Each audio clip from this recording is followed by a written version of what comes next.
There were few industries that were more highly regulated.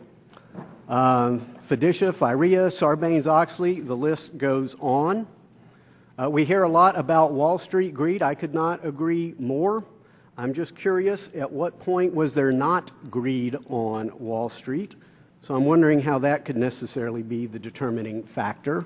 What I do know is that affordable housing goals of Fannie and Freddie on steroids and other policies helped incent, cajole, mandate financial institutions into loaning money to people to buy homes that ultimately could not afford to keep them.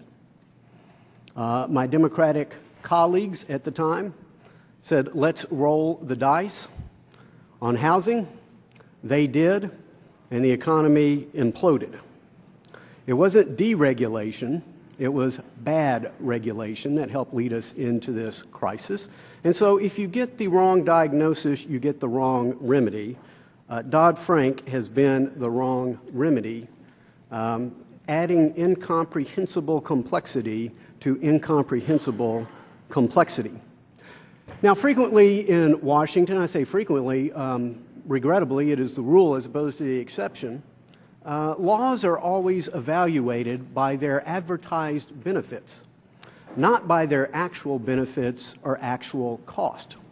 So at the time Dodd-Frank was passed, we were told it would, quote, lift the economy, quote, end too big to fail, quote, end bailouts, increase, quote, financial stability, and, quote, increase investment and entrepreneurship. And instead, what have we learned? We have learned that it is now official, that we are in the slowest, weakest recovery in the history of the nation. Tens of millions of our countrymen now unemployed or underemployed, negative economic growth in the last quarter, business startups at a 20-year low, 1 out of 7, dependent upon food stamps. Again, increasing entrepreneurship? I don't think so. Ending too big to fail?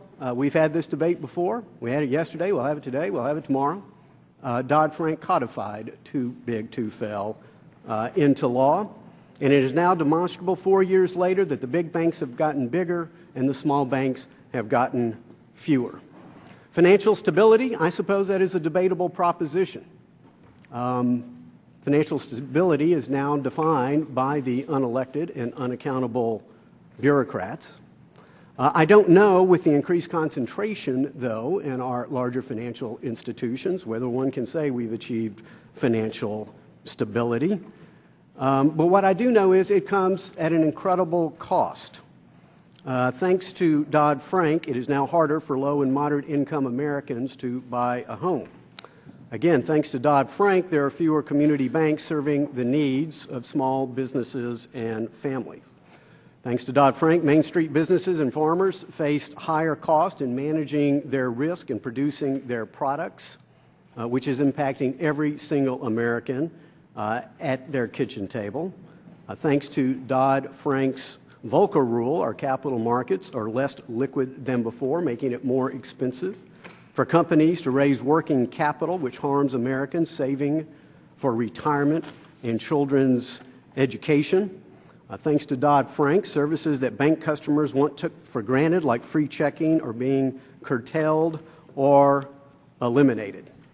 It is one of the reasons that the House Financial Services Committee has moved numerous regulatory relief bills, a number of which have actually passed with bipartisan support, none of which I recall being taken up by the Democratic Senate. By the time this Congress is over, the House Financial Services Committee would have addressed Dodd-Frank's greatest sin of omission, housing finance reform, and working alongside our friends at the Judiciary Committee, who are developing a bankruptcy alternative to the Orderly Liquidation Authority. Before this end of Congress, we will also have addressed Dodd-Frank's greatest sin of commission, codifying too big to fail and taxpayer-backed bailout fund. I now yield to the ranking member for an opening statement. Thank you very much, Mr. Chairman. I'd like to welcome all of today's witnesses, and I too want to acknowledge and welcome the former chairman and longtime veteran of this committee, Mr. Barney Frank.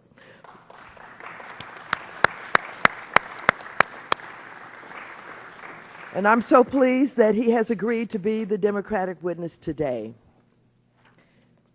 Barney, I've had your portrait hanging over me for just about a year now, and during that time I've concluded that just seeing Barney Frank without hearing him is no Barney Frank at all.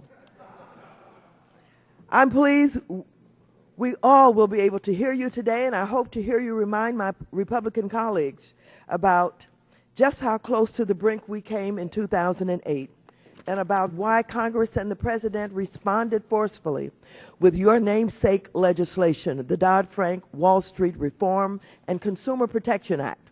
I'm hoping you will recount the incalculable widespread human suffering that was inflicted upon millions of Americans, suffering that still continues to this day, how years of deregulation, lax enforcement, and zero accountability for the nation's financial institutions destroyed more than $13 trillion in economic growth, $16 trillion in household wealth, and led to millions of foreclosures and devastating unemployment.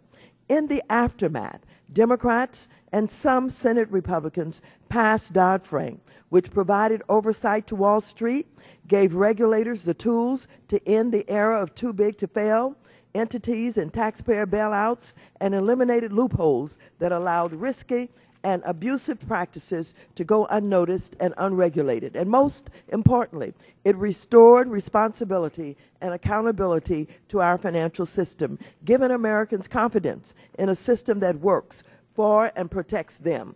Chairman Frank, I'm proud to have worked so closely with you on this important legislation, and I'm even more proud of the law's remarkable progress in just 4 short years. The Consumer Financial Protection Bureau is up and running, already returning $4.6 billion to 15 million consumers who have been subjected to unfair and deceptive practices. The VOCA rule has been finalized, which is forcing banks to limit the practice of trading to make money for themselves and refocusing them on making investments in the real economy. Shareholders of the U.S. corporations now have a say on pay and can better hold executives accountable by voting down excessive compensation or golden parachutes. And thanks to longer authorities given to the Securities and Exchange Commission, one of Wall Street's top cops, more than $9.3 billion in civil penalties has been recovered from bad actors since 2011. But before these accomplishments were evident, in fact, before the ink on President Obama's signature was dry, Republicans immersed themselves in an aggressive, unrelenting campaign to repeal, weaken, and pressure regulators to return us to the time before the crisis. They incorrectly blame the financial crisis on government efforts to house the poor and disadvantaged, despite the fact that private mortgage securitizations built on predatory mortgage loans started the crisis. Exotic over-the-counter derivatives exacerbated it, and poor corporate governance and risk management allowed it to flourish. And just as they may diagnose the causes, they misunderstand the cure. Republicans have pushed proposals to cut regulator funding and subject their rulemakings to constant implementation hurdles and core challenges. Democrats have tirelessly fought GOP efforts to render Dodd-Frank toothless or risk returning the financial services industry to the opacity, risk, and deregulation that caused the crisis. They make hyperbolic claims about the effects of regulation. These assertions are as old as time. Indeed, the same salvos can be heard from opponents of the 1933 Securities Act, passed in response to the crisis of 1929. And though they are the loudest critics, Republicans have never offered an alternative. No alternative to protect consumers, no way to wind down large complex banks, and no capacity to pass reforms of Fannie Mae and Freddie Mac. I continue waiting for my Republican colleagues to acknowledge, as Mr. Greenspan has, that they have found a flaw in free market ideology.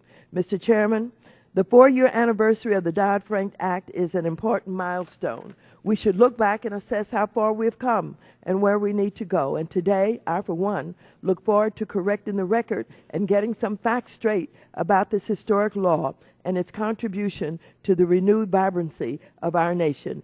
I welcome the witnesses' testimony, and I yield back the balance of my time. Chair now recognizes the gentlelady from West Virginia, Ms. Capito, Chair of our Financial Institutions Subcommittee, for a minute and a half. Thank you, Mr. Chairman, and welcome back, former Mr. Chairman. This past Monday marked the 4th-year anniversary of the passage of Dodd-Frank, with more than 2,300 pages, 400 new rules, of which 298 have been finalized, and still 24% are yet proposed.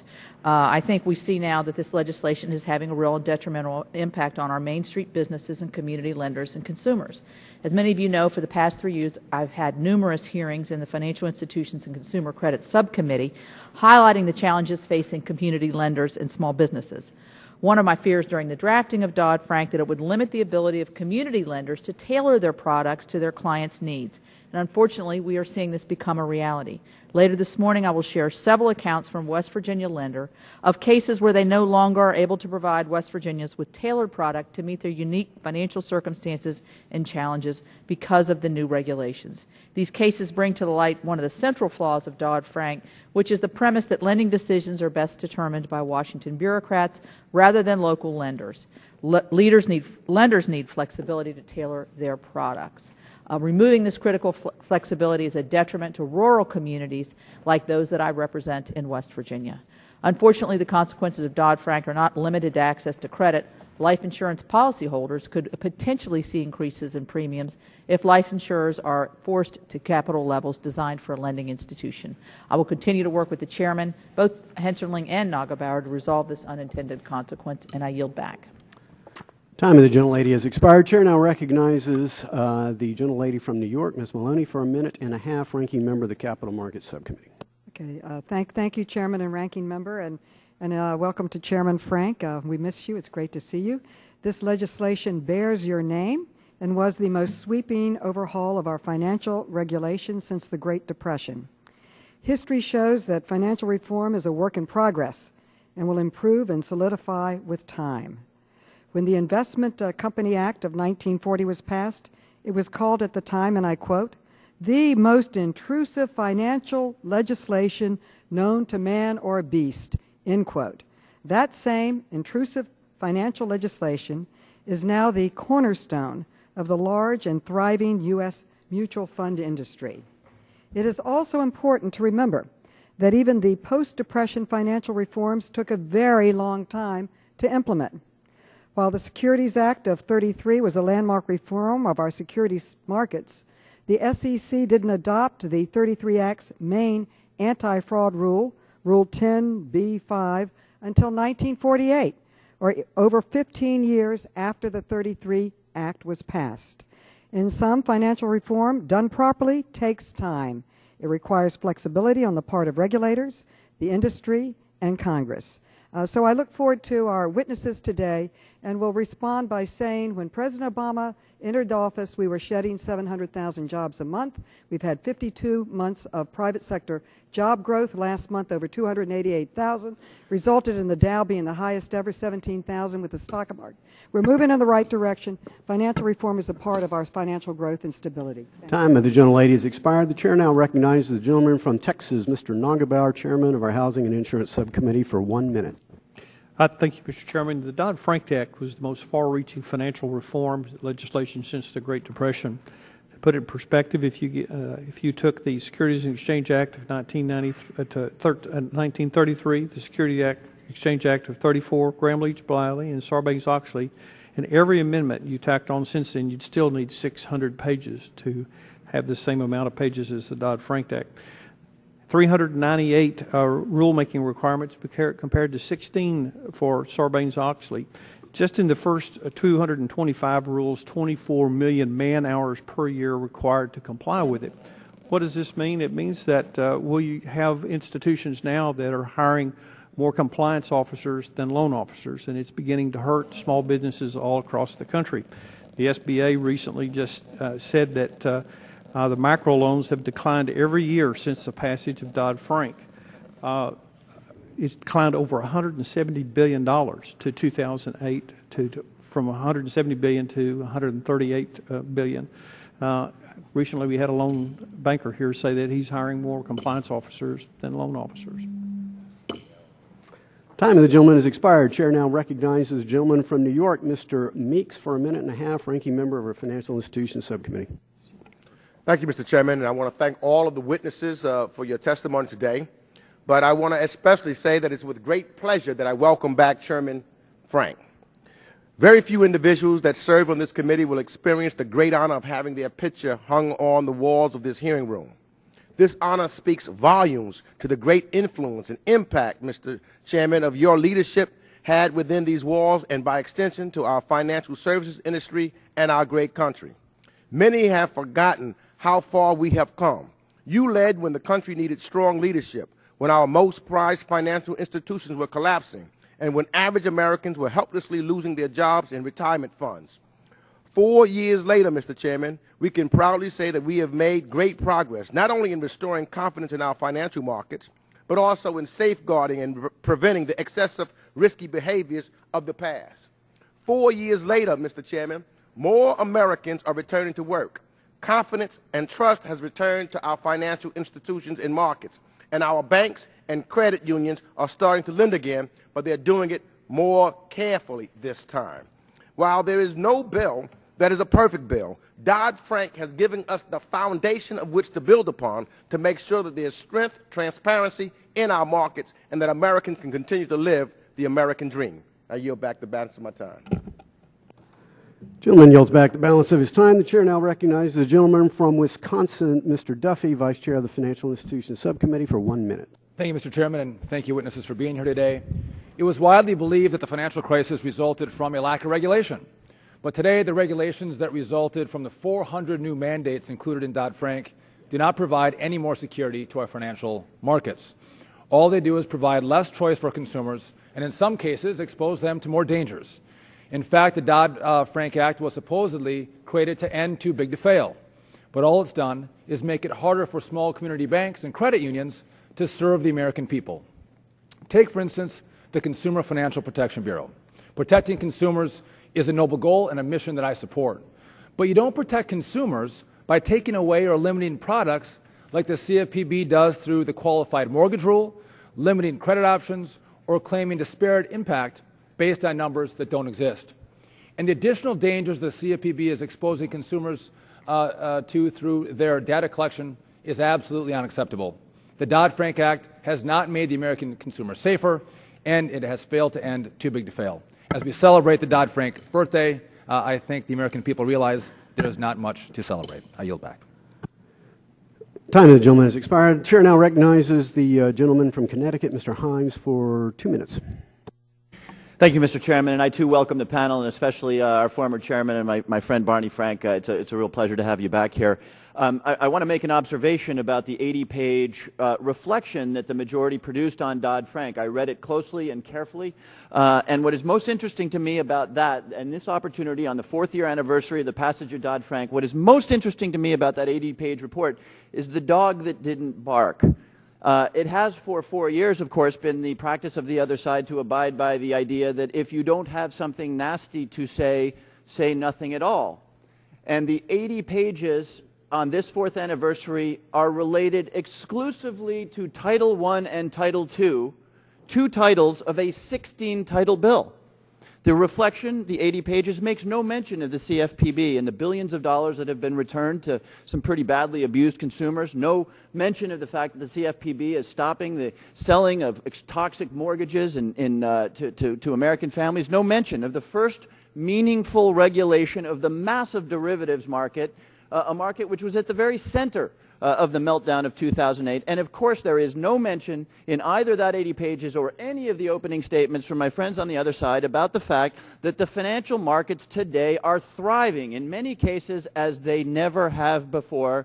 And as we all know, the banks are remarkably profitable. These are facts that completely belie the predictions of chaos and catastrophe that we have heard for 4 years from the other side. Instead, and this is a compliment to my friends on the other side, they do focus on the fascinating question of too big to fail, where, of course, the reality is none of us know whether we have put in place the tools to address the failure of a systemically important institution. Sheila Bair thinks that perhaps we have. Tim Geithner thinks that perhaps we haven't. This is a terribly important question, and one that I think is worthy of good, strong bipartisan consideration and debate. And with that, Mr. Chairman, I yield back the balance of my time. Gentleman yields back. The chair now recognizes the gentleman from Indiana, Mr. Stutzman, for 1 minute. Thank you, Mr. Chairman, and for calling this hearing, and thank you, witnesses, for taking the time to speak with us today. As we will hear today, Dodd-Frank has failed to end bailouts and failed to lift the economy as the President promised. In practically every way, Dodd-Frank puts regulators ahead of taxpayers and consumers. Still, no one believes the economy has been made safe from future bubbles or bailouts. What the lenders in front of us do know is that 4 years of Dodd-Frank have left lending more expensive and loans harder to come by for consumers. For 4 years, Senate Democrats have blocked this committee's push for even minor changes to the law. One perfect example is my bill, the Bureau Guidance Transparency Act, which this committee passed on a bipartisan basis. It only requires the CFPB to declare its new restrictions on lending in a slightly more transparent way. Yet no one expects Senate Democrats to notice. Today, I'm looking forward to real-world lenders, not regulators, to explain how this law is impacting the American people. Thank you, Mr. Chairman, and I yield back. We'll now turn to our witnesses, each of whom I will introduce briefly. First, we welcome Mr. Dale Wilson, Chairman, President, and CEO of the First State Bank of San Diego, Texas. Next, we welcome Mr. Anthony Carfang, a partner at Treasury Strategies, a firm that counsels businesses on Treasury management strategies. It is now with a lot of sincerity that I welcome back Chairman Frank. I haven't had an opportunity to shake your hand and greet you personally. We will remedy that situation after the hearing. Selfishly, I welcome the chairman back for 2 reasons. Number one, I want to bet that the ranking member would call him as the Democrat witness to defend his law, and it is always good to win a bet. And I have a vested interest in ensuring that former chairmen are well treated by this committee. I intend to be one day, but to the chagrin of my Democratic colleagues, I'm not planning for that to be one day soon. Next, we welcome Mr. Thomas Dees, Vice President and Treasurer of the FMC Corporation in Philadelphia. His testimony today is on behalf of the Coalition for Derivatives and Users. Last but not least, Mr. Paul Kupiak is a resident scholar at the American Enterprise Institute who has previously held a variety of positions with the FDIC, other public sector, and private sector institutions. Without objection, each of your written statements will be made a part of the record after your oral remarks. For those who have not testified there, and I'm somewhat uncertain whether Chairman Frank has ever testified from the table, but I know he knows the system, the green, yellow, red lighting system. Green means go, yellow means wrap it up, red means stop. We have not improved the audio system since Chairman Frank's day, so you will need to take the microphone and bring it very, very close to your mouth so that all can hear you. Mr. Wilson, you are now recognized for a summary of your testimony. Thank you, Chairman Hensling. Ranking Member Waters. Regrettably, that is not close enough. Pull it a little closer, please. My name is Dale Wilson. I'm the CEO of First State Bank of San Diego, a rural community bank serving a small South Texas town. I appreciate the opportunity to be here to present the views of the Texas Bankers Association on the impact of Dodd-Frank Act. Let me start by thanking my own Congressman, Ruben Hinojosa, who serves on this committee. We had a pleasure of hosting Congressman Hinojosa at my bank in South Texas, and we appreciate his service to our community. During the last decade, the regulatory burden for community banks has multiplied tenfold. Dodd-Frank alone has already added nearly 14,000 pages of proposed and final regulations. Managing this tsunami of regulation is a significant challenge for a bank of any size, but for a small bank with only 17 employees, it's overwhelming.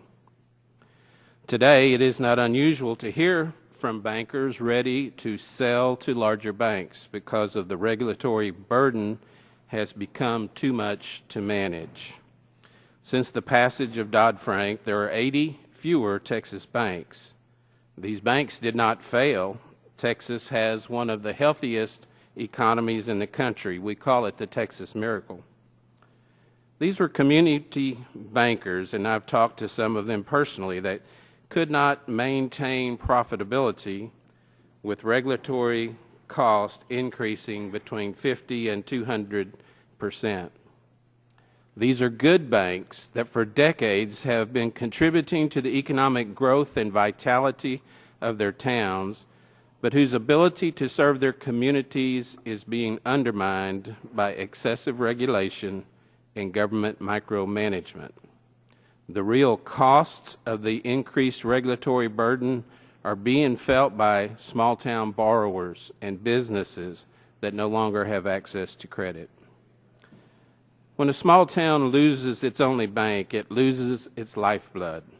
It's more difficult to improve schools, health care facilities, and other infrastructure projects. I know it was not the intent of Congress when it passed Dodd-Frank to harm community banks, but that is the awful reality. One issue in particular that has hindered the ability of community banks to serve their communities are the new qualified mortgage rules. As a result of the qualified mortgage rules, our bank no longer makes mortgage loans, as the costs and the risks are just too high. Make no mistake, the true cost is felt by my community. I used to make mortgage loans that averaged $50,000, and I made them to borrowers who would not otherwise qualify for secondary market loans. I'm not the only bank in South Texas to exit the mortgage business. Other banks in my county have stopped, as well as community banks in adjacent counties. This is occurring in Texas and across the country. The real victims here are the working class and middle class prospective homeowners. Banks want to make safe, profitable mortgage loans. Denying mortgage loans to borrowers otherwise considered creditworthy goes against every sound business instinct a banker has. Accordingly, we support H.R. 2673 and H.R. 4521. These bills would exempt any mortgage held on a bank's balance sheet from the ability to repay requirements and exempt loans held by small creditors with less than $10 billion in assets from the escrow requirements imposed by the Dodd-Frank Act. No bank is going to hold a loan it doesn't believe the borrower has the ability to repay. In conclusion, I ask this committee to look at the unintended consequences of the Dodd-Frank Act and to make changes so that community banks can go back to what they've always been good at, meeting the credit needs of local individuals and small businesses. Unless major changes are made, compliance costs will continue to drive massive consolidation within our industry and limit the ability of our nation's community banks to drive Main Street growth across the country. Thank you very much. Mr. Carfang, you're now recognized for your testimony. Good morning, Chairman Henseling, Ranking Member Waters. I'm pleased to be here today. Again, if you could pull the microphone even closer. My name is Tony Carfang, and I'm a partner with Treasury Strategies. We're a consulting firm that consults to businesses and financial institutions, including healthcare organizations, higher ed, and municipalities. We've been doing this for about 30 years, and we appreciate the opportunity to be here today. First of all, we'd like to let the committee know we fully support any activity to improve the safety and soundness of the U.S. financial system, and we support the objectives of the Dodd-Frank regulation. Unfortunately, as we sit here 4 years later, and we are only beginning to see some of the impact of that regulation, the verdict is not good. The regulation has created an atmosphere of fear, uncertainty, and doubt. The delayed implementation is creating tremendous uncertainty on the part of America's businesses and financial institutions. The ambiguities in the regulation, the inconsistencies, some of the vague language, things like know your customer, systemically important, whatever that lack definition, are creating tremendous uncertainty that's a drag on the economy. Let me just point out two things at a conceptual level. One is that institutions are mandated to fund themselves with longer liabilities, which are yes, they are more stable. Yet at the same time, investment managers are being mandated to invest in shorter-term instruments because they can be turned over more quickly and they're less risky. Well, you can't do both. Similar inconsistency is in terms of too big to fail. Yes, we think that organizations should not be too big to fail, but by designating them as systemically important, you are in fact telling depositors, put your money in there because you will be protected. They are too big to fail. So here we are, 4 years later, only beginning to see some of the impacts. What's the verdict?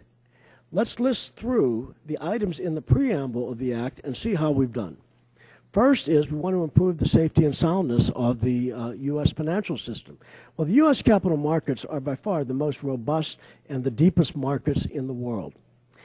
Before Dodd-Frank, U.S. companies operated with cash on their balance sheets equal to about 9% of U.S. gross domestic product. That's an example of efficiency. The European number, by the way, is 21%. Well, now that we're beginning to see the beginning impacts emerge, that 9% has grown to 12%. We're clearly moving in the wrong direction. Hundreds of billions of dollars have been simply sidelined on U.S. balance sheets as a precaution against the uncertainty of the regulation. If we were to reach the 21% level of the European capital markets, that would sideline an extra $1 trillion. So on that objective of Dodd-Frank, we miss. Transparency. Yes, there are certain banking activities that are now more transparent and they come under the microscope, but the important thing, and the real issue is risk, and it's the risk of the banks that's key. Risk can neither be created nor destroyed. It can only be transformed and it can only be shifted. So by taking them off of and away from the visibility of a bank's balance sheet, we are in fact making the risk less transparent, more difficult to manage. So on that point, we fail as well. Too big to fail. I addressed this, or I alluded to this earlier. Before the passage, or since the passage of Dodd-Frank, U.S. GDP, even including inflation, is up 14%. Bank assets are up 25%. The banks are getting bigger. Eliminate bank bailouts, taxpayer bailouts is one of the objectives. I point to the balance sheet of the Federal Reserve Bank, which has grown from $1 trillion to $4.3 trillion since the enactment of Dodd-Frank. This is a huge concentration of risk, which, by the way, is invested in longer-term assets, unlike what the rest of the advice of the bill includes, and is funded by overnight bank reserves. What we have here is the next taxpayer bailout in the making. Finally, Dodd-Frank wants to eliminate abusive practices. We're eliminating a lot of practices. As Dell alluded to in terms of mortgages, inconsistencies in the law are causing banks to close accounts of diplomats because of anti-money laundering concerns. They're no longer dealing. Big banks are no longer dealing with community banks because of know your customer concerns. We would recommend that to remedy the situation, we eliminate FSOC, which is a regulator comprised of regulators. It's a huge redundancy and double jeopardy in the system. We encourage you to eliminate ambiguities in the regulation and in the terminology.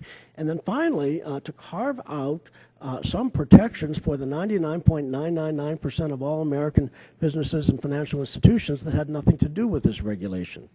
To wrap it up in just a second, 2 years ago I testified to this committee. I asked the question, When a business calls its bank for financial services, would anybody be there to answer the phone?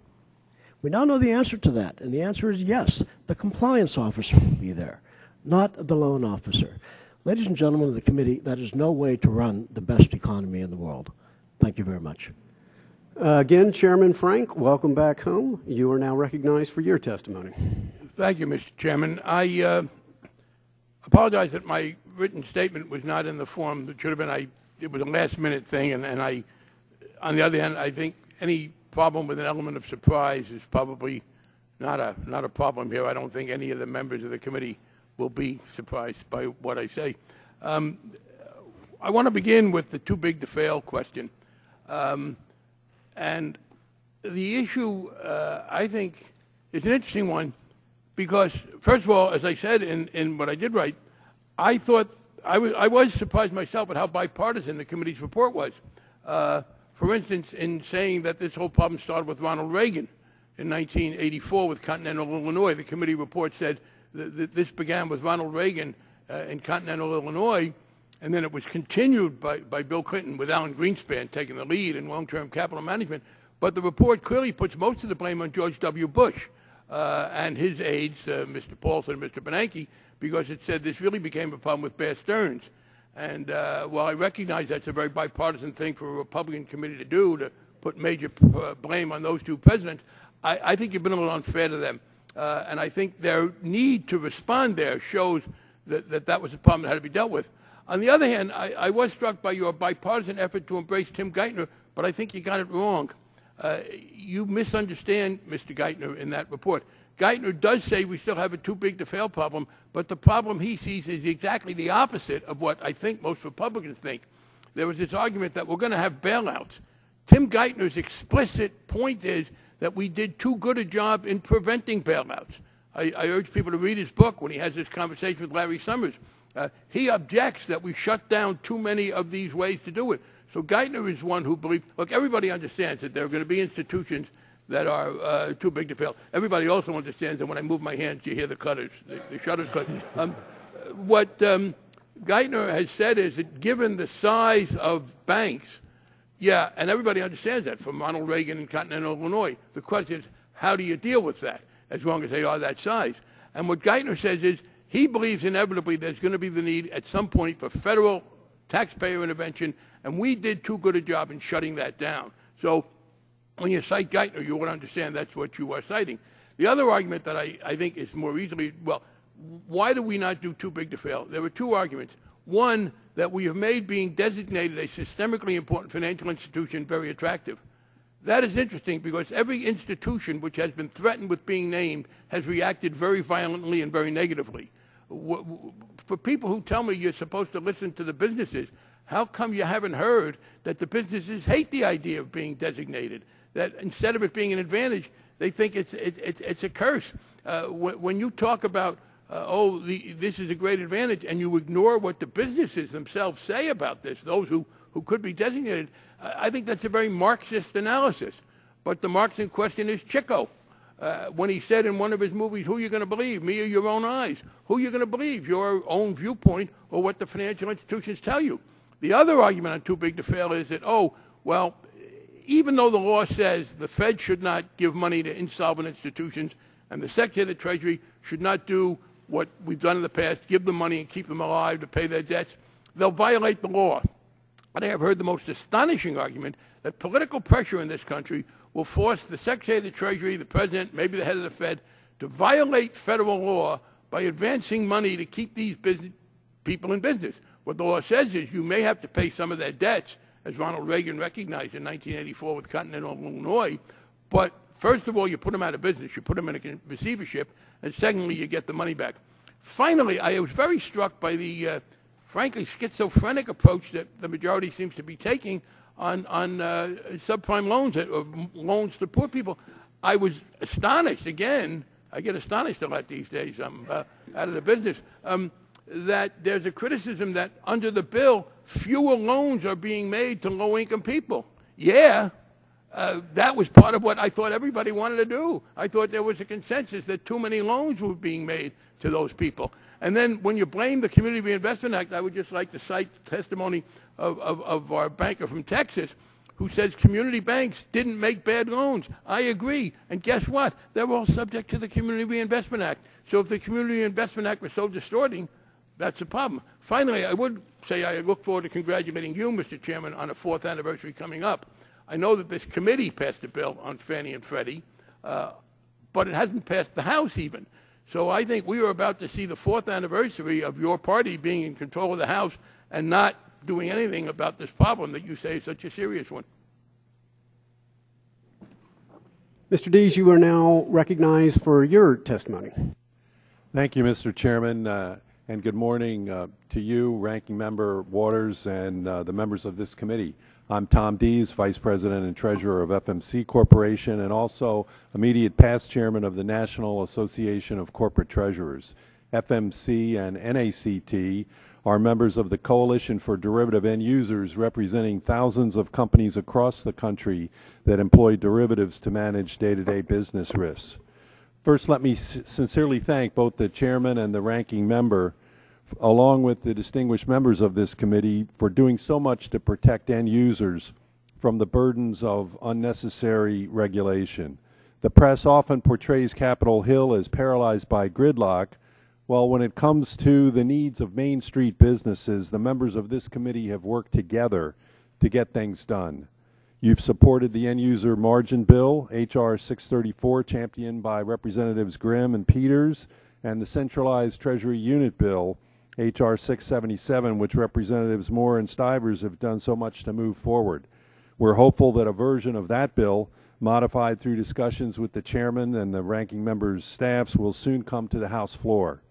As you oversee the implementation of the Dodd-Frank Act, I want to assure you that in my experience, end users, comprising less than 10% of the derivatives markets, were not and are not engaging in the kind of risky speculative derivatives trading activity that became evident in 2008.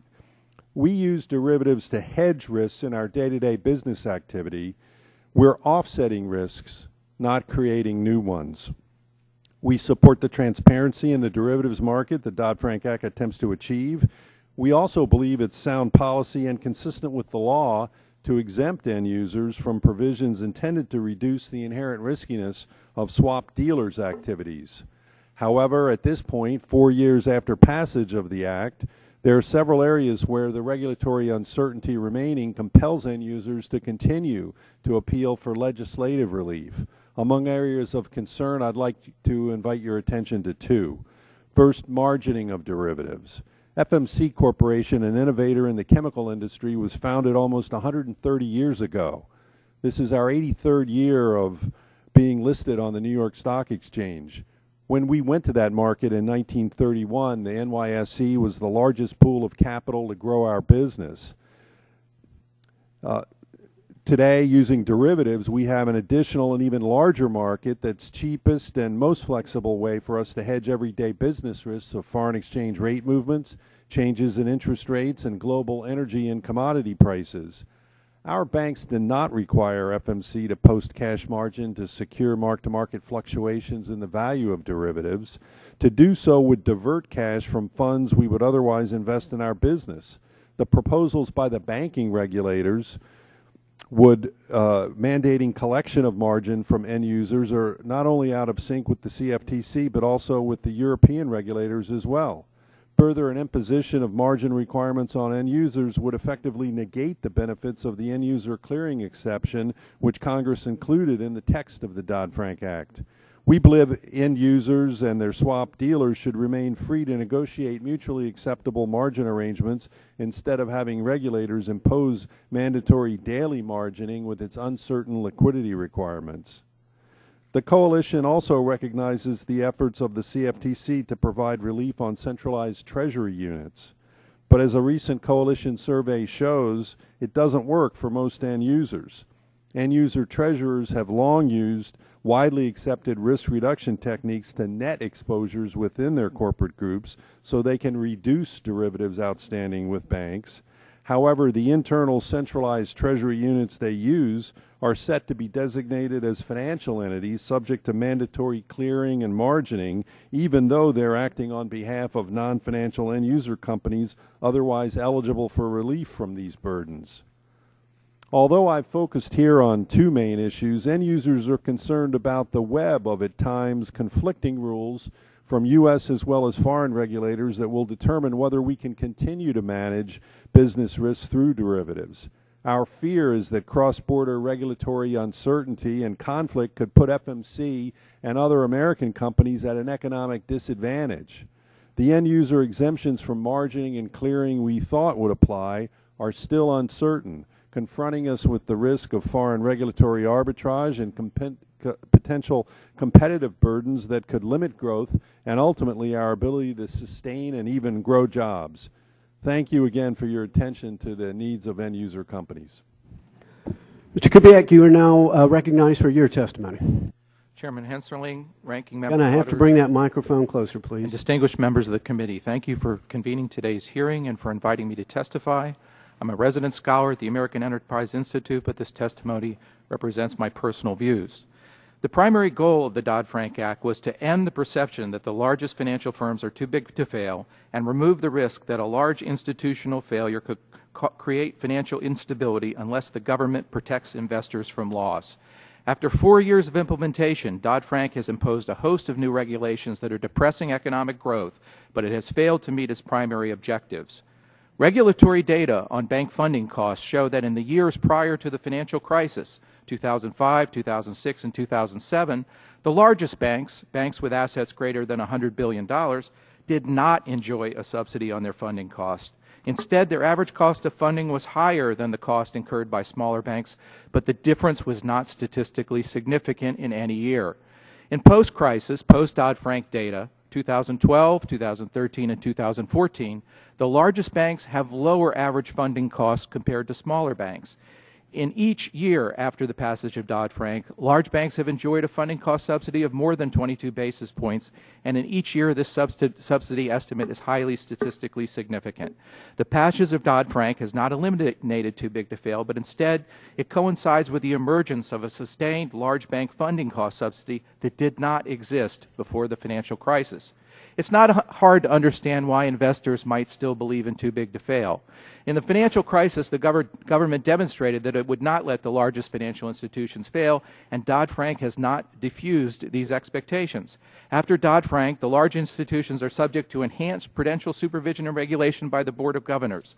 They must meet risk-based capital and leverage requirements, file detailed annual orderly resolution plans, and pass the Board of Governors' annual macroeconomic stress test examination. These new prudential standards are so intrusive that it is not a stretch to say that the largest institutions are now being run, at least in part, by the Federal Reserve Board.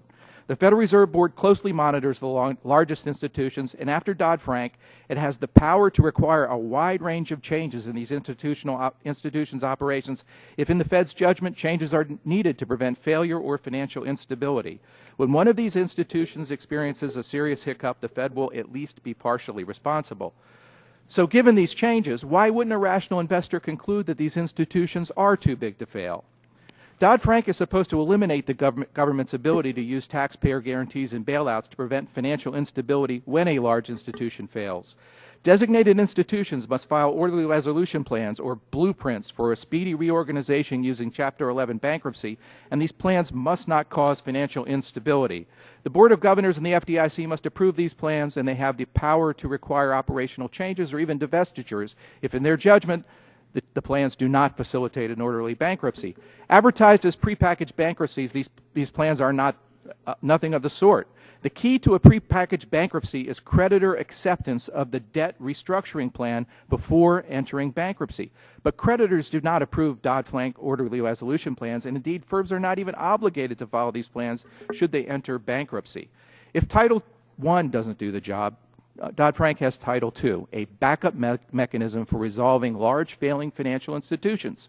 It is supposed to remove the risk that the failure of a large institution will cause financial instability without using government guarantees or bailouts. Only Title II really doesn't do this.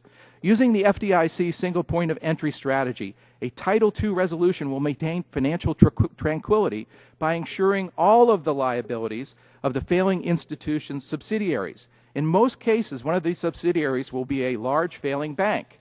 Here, Title II extends a full government bailout to all of the bank's uninsured liabilities. In other words, Title II will fully protect investors who otherwise would have lost almost everything in an FDIC bank resolution and a bank holding company bankruptcy. Title II reduces bankruptcy systemic risk by extending a larger government guarantee and bailing out investors who would not have taken loss in bankruptcy.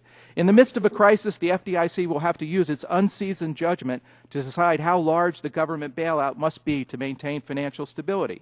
If receivership proceeds in a Title II resolution do not fully cover the government's bailout cost, the largest financial institutions will be assessed to recover expenses. But the Dodd-Frank requirement to repay Title II bailout costs without the use of taxpayer funds is less binding than it seems. For example, what if Title II were used in the past crisis? In the last crisis, the Federal Reserve began paying banks interest on their excess reserves, and they earned quite a lot on that. These payments channel taxpayer funds directly into banks. There is nothing in Dodd-Frank that precludes the government from using this channel to provide the largest institutions with the funds they need to reimburse the orderly liquidation fund. Surely less than a transparent taxpayer bailout, but a taxpayer bailout nonetheless. Thank you, and I look forward to your questions. I thank all of our panelists. The Chair now yields himself 5 minutes for questions. Mr. Wilson, I'm especially happy that you're here because I care deeply about the future of community banking. In my district in Texas, half the district is rural. So your voice is an important one, but I got to tell you, yours is not a solitary voice, because rarely does a week go by that I don't hear about the plight of community banking from some banker. I heard from a gentleman from a banker in El Paso, Texas, who said, with respect to the regulatory burden of Dodd-Frank, quote, "We will see community banks continue to decline. We simply cannot afford the high cost of federal regulation. And as one banker, I'll tell you, my major risks are not credit risk of theft, risk of some robber coming in with a gun in my office. My number one risk is federal regulatory risk." I heard from a banker in Gothenburg, Nebraska about the Dodd-Frank Act. These pressures are slowly but surely strangling the traditional community banks, handicapping their ability to meet the credit needs of their community. Another banker from Lynn, Missouri. The more expense for the bank, the less that is available to loan to our primary customer base, which is small businesses, farmers, and folks who are just trying to get by in these difficult times. I heard from a banker in Temple, Texas. Reluctantly, we are working to downsize our consumer lending program, especially in the small loan area. Over the years, we have provided thousands of small loans to our customers in what was a simple, straightforward process.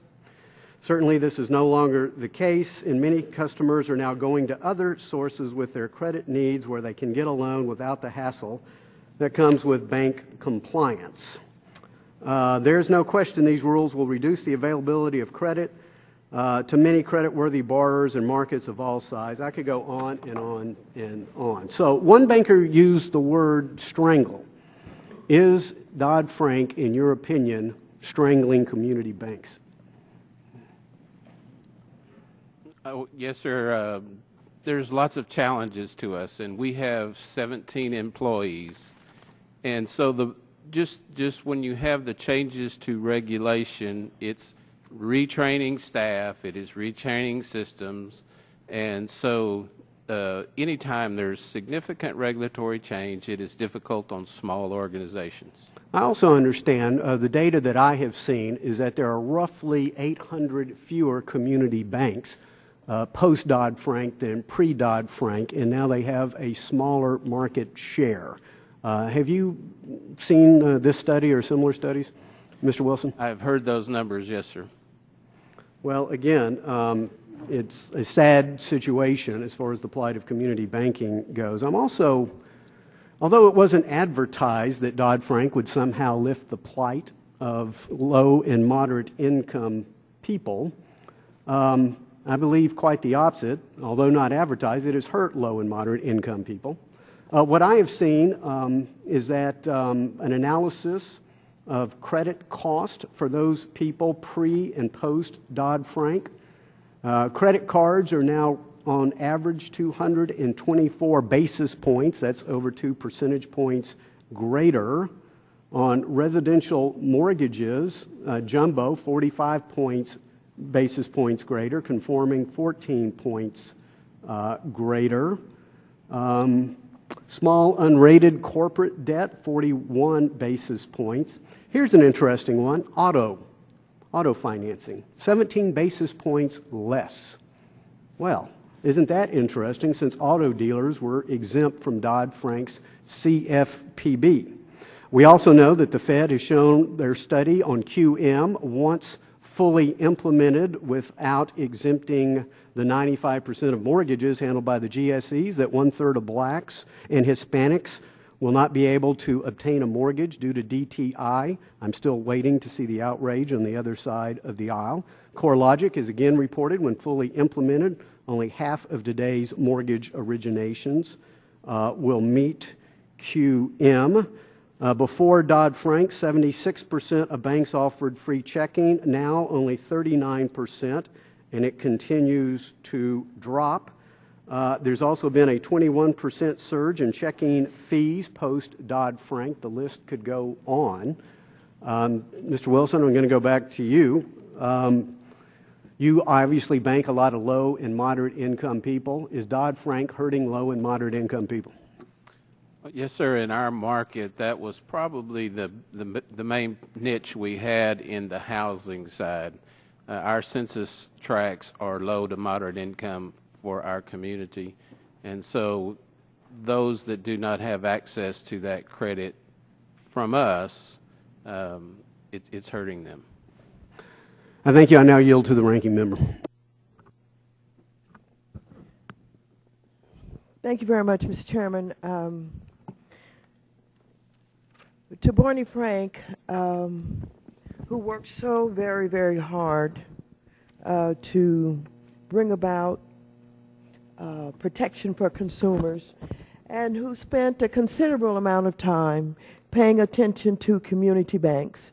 I kind of resent Mr. Wilson's testimony here today that talks about QM even, without him even understanding that his bank, under QM, your bank under $2 billion, you can keep all of your loans in portfolio as long as they're not predatory loans, no documentation loans, those kinds of loans. And you have some protection under Safe Harbor. So I'm going to go to Barney Frank. Just talk about what we have done and what you have done to be of assistance to small banks and community banks. Well, a couple of things. First, on the point you raised, I am, again, very surprised to hear my Republican friends now say our problem is that we have toughened up the standards for banks to low-income people. I thought there was pretty general agreement that was part of the problem, although this does, there is this myth that somehow the Democrats were pushing for these loans. In fact, during the period from really the mid-90s, it was people on our side who were trying to restrict these abusive subprime loans and were restricted. We passed the Homeowner Equity Protection Act. Mr. Greenspan wouldn't use it. A number of states, including the state of Georgia, passed laws to restrict subprime lending abuses, and the Bush administration preempted it and said no such laws. And then I was working with Spencer Backus, Mel Watt and Brad Miller were from the Democratic side. As Sheila Bair notes in our book, we were trying to put legislation through to regulate subprime loans, and the Republican leadership said shut it down. And on the day that this committee, once the Democrats were in control, began to regulate subprime loans, it was over the objection of several of the members here who said subprime loans were good. And Wall Street Journal objected and said, look, these are good loans. 80% of them are paying on time, which didn't seem to me to be a great statistic. And in fact, what happened was this. People on the conservative side were generally pushing these loans until the crisis hit. And then they needed an alternative victim villain to blame for the crisis. So they retroactively became opposed to these kind of loans. And now they've reverted. So there was a period when they were blaming us. Again, I think there's this great inconsistency between saying the Community Reinvestment Act caused the problem by forcing people to make these loans to poor minority people, and now complaining that we have regulated and somewhat restricted those loans. As to the community banks, let me say this. I would be in favor of saying that people who kept the loan in portfolio should not have these problems. I, on the other hand, think what's important, and this is the one criticism I have of the regulators, I believe risk retention is the best way to go about this, because risk retention leaves the decision in the hands of the market. And I agreed. I think Mr. Carfang said you can't get away from the responsibility for. You can't get away from risk. You can shift it. And this goes also, I would say, to the question about regulation. Yeah, there was some regulation before the crisis started, but it wasn't regulating. There wasn't regulation for two very important things: financial derivatives. Mr. Dees, and I agree with much of what he says about the end user, and I also appreciated his noting that there was irresponsible speculative activity in derivatives, which the CFTC was legislatively prevented from dealing with. But the biggest problem was the model for a lot of loans in the mortgage area shifted from the kind that Mr. Wilson makes and keeps in portfolio to those that are made and then securitized. And securitization, I think, is a great example of what Mr. Carfang said, not getting rid of risk, but passing the risk off. So one of the things I wanted to do in the bill was to require that if people are going to securitize loan, the securitizer has to have a 5% risk retention. That was weakened somewhat in the Senate, and I would prefer a situation in which there was risk retention if securitization took place, and and then you could be much easier if people kept things in portfolio. But again, emphasize, Mr. Wilson's bank and the community banks have always been covered by the Community Reinvestment Act, and it is inconsistent again to talk about what a good job they did and blame the Community Reinvestment Act for messing things up. As for small banks, yes, we did, as he acknowledges, reduce the premiums, and we did exempt them from being examined by the CFPB. And there are some other areas. People raised with me the question of showing compliance with the Volcker rule or with their forms of compensation. Dan Tarullo made a suggestion that they be specifically exempted from those since they don't apply. I think that would be a good way to not weaken the regulation and ease their compliance, because apparently some banks feel they have to spend money to show they're not violating the Volcker rule or having this kind of stock-based compensation. I think for banks below a certain level to simply be exempted from those rules, since they never use them anyway, would ease the problem. And look, bills need further correction. Those are two small ones that I would be for. Chair now recognizes the gentlelady from West Virginia, Ms. Capito, Chair of the Financial Institutions Subcommittee. Thank you, Mr. Chairman, and I want to thank the witnesses for their testimony. I would like to ask Mr. Chairman for unanimous consent to enter into the record a very detailed description from a community banker in my district with 10 very specific examples on how the new ATR/QM rules have had a negative impact on West Virginia consumers. Without objection. But I also almost said yes. Mr. Wilson, we're kind of singing from the same hymn book here in terms of the value of community bankers. Obviously, I live in a rural state, West Virginia, which is principally served by community banks. But I think it's also important to distinguish that by a community bank, which is similar to FDIC's description, reports that community banks loan 48% of small business loans are issued by U.S. banks, 15% of residential mortgage lending, 43.8% of farmland lending, and 34% of commercial real estate. So that's very significant, particularly in the areas where you do your business and where I live. And so when you say that you've gotten out of the mortgage business, is the reason for that, even if you can hold them on portfolio, are the rules too constrictive? Is it that you're finding that the QM box is something you can't lend in? Are you worried about examiner oversight in this area? Specifically, why would you get out of that business is it in terms of the Dodd-Frank regulations? Thank you. The mortgages we originate were all balloon-type mortgages, and so that was really discouraged. In my 35 years of banking, I have never sold a mortgage, and so we originate those for our customers, and we keep them in the bank. So the qualified mortgage, if you look at those like the debt to income, right? We use a 50% debt to income. So the bulk of those people we served in our market would not have met the, I believe it's 43% debt to income limitations in the QM rules. And I guess in your prior practice of issuing mortgages under those parameters, would you say that the customers that you've been serving would be in the low to moderate? You said it was $50,000 was your average mortgage. Obviously, that's on the lower end of the scale. How else would these folks ever be able to purchase a home that they could call their own? Many of them I would encourage to go try to get a permanent fixed rate mortgage for the life of their mortgage. No balloons would be in their best interest. But those that, because their credit scores weren't high enough, right, or for some other reason, we were able to help them, and I'll just confess that we do not have any problems in our real estate mortgage, the ones that we underwrite and keep. But they just didn't fit for some reason. They may have been small business owners that had Schedule C tax returns instead of a W-2. Let me ask another question on another line that you, when you talk about community banks and the constriction on the numbers and the different mergers and acquisitions, what kind of effect do you think that'll have in rural America? I mean, obviously your business model is relationship banking, and the bigger and larger institutions as they grow moves away from that model for obvious reasons. How would you express that concern? Well, so in our particular instance, we have no branches. We are in San Diego.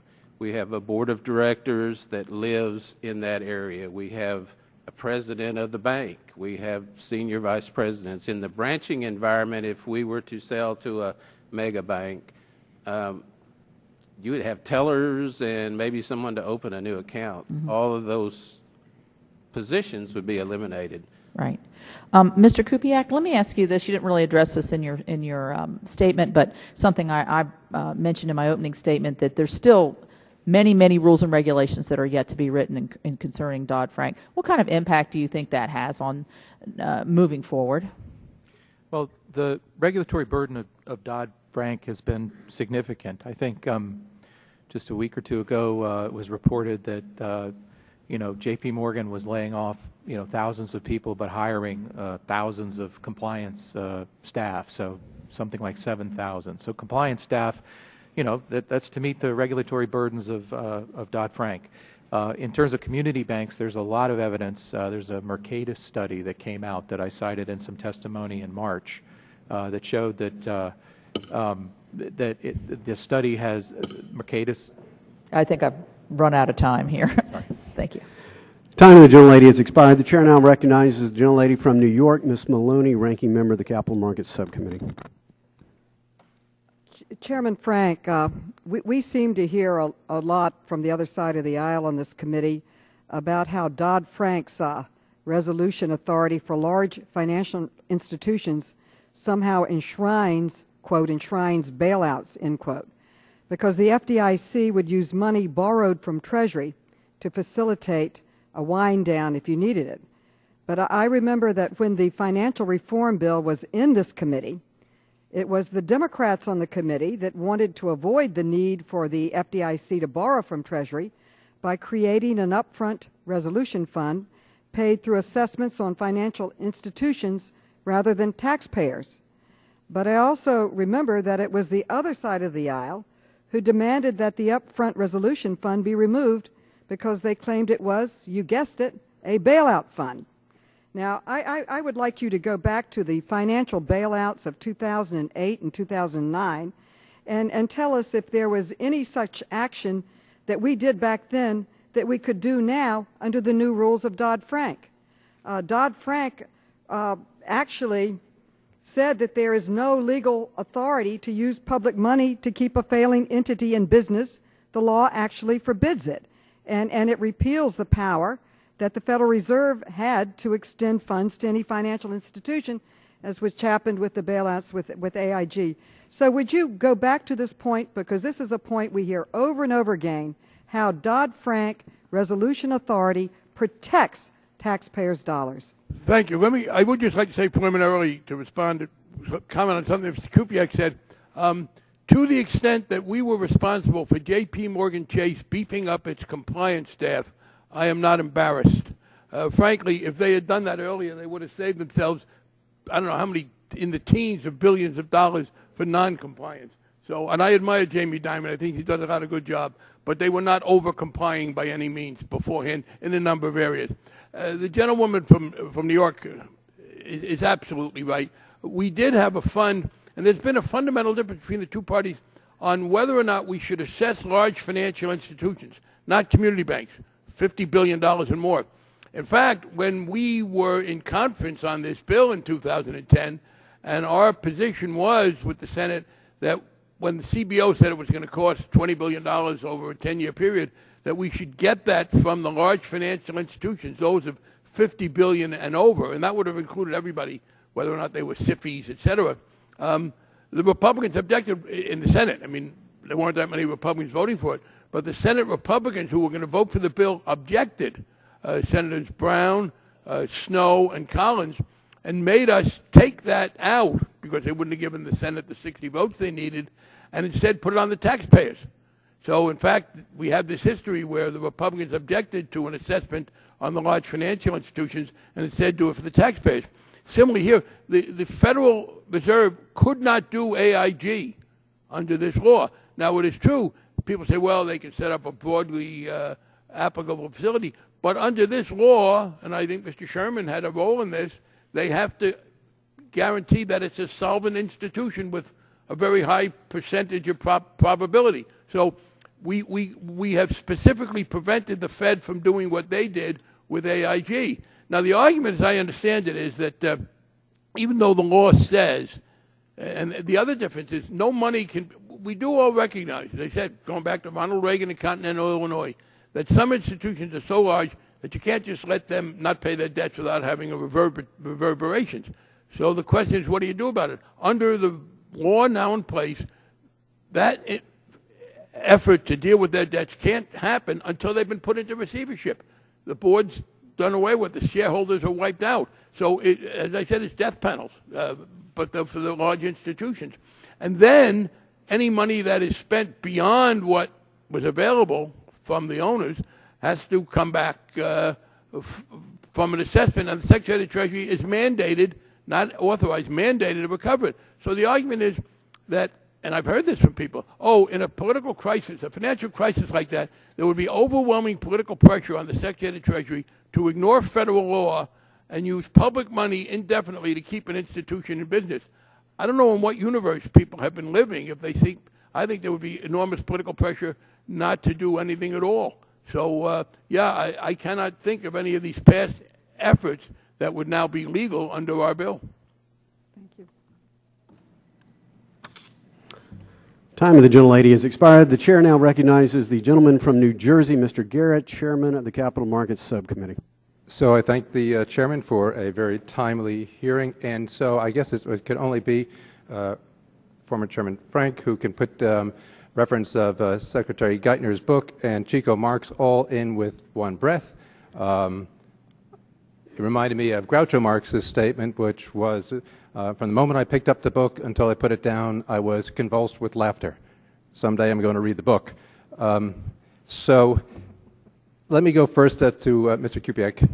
No, maybe I'll go first to Congressman. Was it your intention that FSOC designates a non-bank, when they do designate a non-bank SIFI, that it would be regulated as a non-bank SIFI into perpetuity? No, as a matter of fact, Thanks, because I didn't think it was. Mr. Kupiak, is there a problem with the way that the Fed is handling that right now? Because I look and see in your testimony. Mr. Garrett, may I? No, thanks. There was a premise in your question to which I did not agree, and you imputed me agreeing to it. on the non-bank. In fact, I am very skeptical of the designating non-bank institutions as SIFIs. So it seems to me the question assumed that I agreed that they should do that. I've been very skeptical of their doing that. Great. I appreciate that. So in I light sent of them that, a comment to that effect. Say what? I sent a comment to the FSOC to that effect. I appreciate that. And so, Mr. Kupek, then in your testimony, you pointed out that FSOC makes it nearly impossible for companies to know what steps they can take to avoid the designation as a SIFI. That makes no sense. I mean, for them to not to be able to make that facts clear makes no sense to me, so I agree with you. So then can you just jump off of what the Congressman just stated? And I guess you would agree with him that they should not be making these designations as well, and as long as they are, that they are inadequately telling us how they will not be in perpetuity? I completely agree, and I thought there was some intention that the designations should be reviewed annually anyway. But since the designations themselves don't explain why the institution, what the specific characteristics that make it a SIFI are, and what they would have to do to become undesignated, the process is really broken. Right. So I guess we have agreement on that point. I did catch your one comment, Congressman, earlier. They said you mentioned some areas that needed to be changed in Dodd-Frank, and I think you said there are other areas that also need further correction. The Senate recently unanimously passed one, which is, I'll call it the Collins fix, to ensure the Fed can appropriately, that's my words not there, regulate non-bank SIFIs. I assume then that you agree with that unanimous change to... I'm not familiar with the bill. I don't have to read them all these days. Okay. It was okay. Well, can I say, Mr. Governor, if I might, this whole conversation that the three of us have had starts from the standpoint that being designated a SIFI is an unpleasant thing, and that institutions should be empowered to resist it, which I think undercuts the point that being named a SIFI is such a great benefit, and being in that category is something that helps you. If it did, why would they all fight it so hard? And so we only have limited time. Mr. Kupek, do you want to go to that point? The problem with that reasoning is if you truly are a systemically important firm and you're going to get the bailout, then you have a very big benefit by not having any of the regulations because you're going to be bailed out in the end anyway. So you would fight. You would fight even so that it's if you are systemically important, you're systemically important. In the end, the government's got to bail you out, and your best bet is to diffuse any regulation anyway. So they would fight like crazy, even if the too big to fail is a benefit. And I think that's an important point. So let's just give a hypothetical. So someday in the future, when a mega bank, a SIFI, does go down, and that will happen again, part of the cost of that whole process, the resolution process, will be borne by whom? By the rest of the SIFIs, right? If it goes through a Title II. Not just SIFIs, any institution of $50 billion or more. Okay, so then the question is now we've designated these non-bank SIFIs, FSOC's recently done, including potentially for asset managers, right? So these asset managers will now be one that could be, or would be, bearing some of the brunt of the bailout.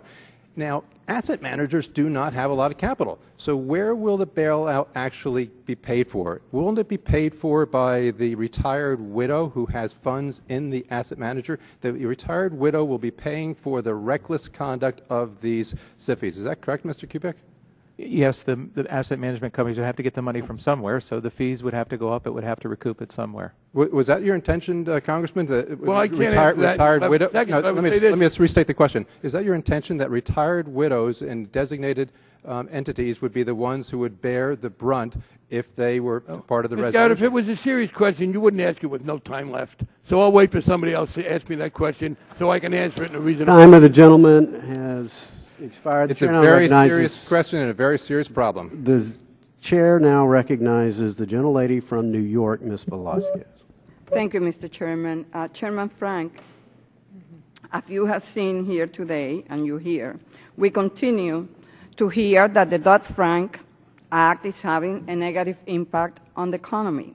Yet, the stock market is reaching all-time highs, job creation is on the rebound, and access to capital for small businesses is the best it has been in 4 years. Now that you are in the real world out there, do you think that Main Street is buying this rhetoric that is not in line with the reality? I think Main Street is not, and as you know, as chair of the Small Business Committee while we were writing the bill and a member of this committee, you had a very significant input, and I think we tried very hard to deal with that. By the way, the argument the Republicans gave at the time, remember there was a bill that we worked on, the Treasury had asked us to do, to encourage lending to from community banks to small business, and the Republicans opposed it, and they said the problem is not that the banks won't lend, it's that the small businesses don't want to borrow because the economy is so bad. So they consistently argue that the problem was on the borrower end, not the lender end. If I could briefly just use your time to respond to the last-minute question or last-second question that I got before. The fact is that when we wrote the law talking about who would have to assess, we took into account the different levels of financial activity. And in fact, asset managers are not exempt from contributing at all, but by formula they would contribute a much smaller share of what they have. And in fact, I don't think they should be included as SIFIs. That doesn't determine they don't contribute, but there is a formula that would minimize their contribution. And I would say, and I was proud to represent Fidelity and Putnam and other institutions, but if they had to make a contribution along with all the others, they would not have to go after old widows or even young widows. There were ways that they could do that out of the very considerable profits that they made. But to go back on, and even on community banks, we also increased the deposit limit to $250,000, which the community banks wanted. And in our bill in the House, we indefinitely extended transaction account guarantees. So again, many small banks said to us, well, we want to do business with small businesses, but they need to keep more than $250 around for their transactions. We said yes to it. Unfortunately, it was later terminated in the new Congress. I do agree that, and I think, frankly, sometimes it's the lawyer's fault. I've talked to some people because I did not recall many provisions in the bill other than the mortgage one, and I understand that affected smaller banks. And one of the things I found was some lawyers were persuading community banks that they had to go to great efforts to show that they were compliant with the Volcker rule or with the compensation pieces. That's why I agreed with Mr. Tarullo, Governor Tarullo, that we ought to just make it clear that they're not, if you don't do those things, you're exempt from them. And I think in some cases people have over-lawyered to try to prove that. But yeah, we tried very hard and to be respectful of the community banks, and I was pleased when the independent community bankers said they thought the bill was okay. Thank you. Mr. Coffin, you mentioned the uncertainty facing the financial sector due to delays in rulemaking. Would you agree that the federal regulators should expedite Dodd-Frank implementation to bring certainty to the industry? Well, ma'am, I'm absolutely in favor of certainty, and if there can be an expedited process to all of this, or a date certain at which this ends, and we have a period where we know what the rules are and can operate, that would be a very good thing. Yes. Okay. Thank you. Thank you, Mr. Chairman. Gentlelady yields back. Chair now recognizes the gentleman from Texas, Mr. Nagelbauer, Chairman of our Housing and Insurance Subcommittee. Thank you, Mr. Chairman. Mr. Kupiec, in your testimony, you said that 4 years after the passage of Dodd-Frank that there's no evidence that it's really ended too big to fail, and indeed Dodd-Frank has probably reinforced investors' expectations that the largest financial institutions actually benefit from government safety net protections that are not available to smaller institutions. Can you kind of quickly tell me what advantages that you see that those institutions have over smaller institutions like Mr. Wilson? I think that the perception that the government is so closely watching them and they're subject to much tighter regulation and supervision gives investors the impression that they will be protected by the government, that the Federal Reserve, who's intrusively involved in their operations, is responsible for not letting them fail. And I think there's the system set up where the intrusive regulation has replaced the market discipline that you usually see in banking markets. And so the cost of funding for these institutions, the largest institutions, is now much less than the cost of funding. It's more than on average about 25 basis points. 22 was the smallest year, 32 was the biggest in the years I looked at. So there is a definite cost of funding advantage to being a large bank. Mr. Frank mentioned several times that he felt like that the larger financial institutions actually didn't benefit from Dodd-Frank, that was more onerous on them. And I wanted to quote some things that some people that run some of these financial institutions, Lloyd Blankfein, for example, said that Goldman Sachs would be one of the biggest beneficiaries of this reform. Jamie Dimon even pointed out that while margins may come down, the market share may increase due to a bigger moat. So several of CEOs here have said Dodd-Frank solved, for example, Wells Fargo said that I don't think Dodd-Frank got it right or solved the issue.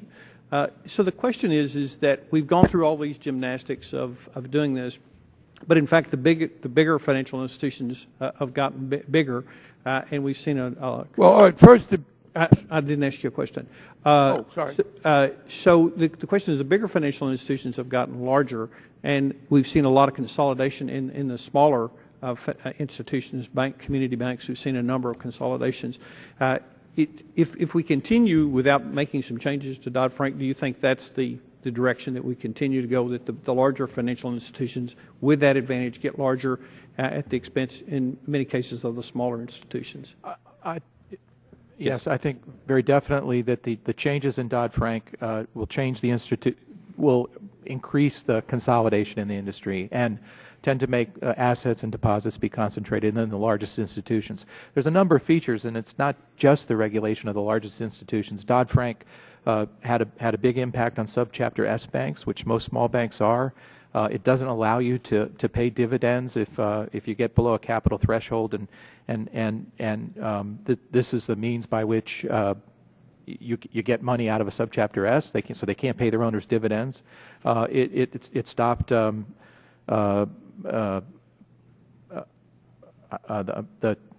not preferred shares, the TRUPS. It eliminated TRUPS, which was a major source of funding for the smallest banks.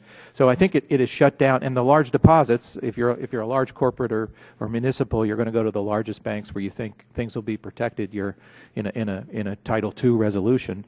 And so I think there's a lot that tilts the whole system over the long run towards the larger banks.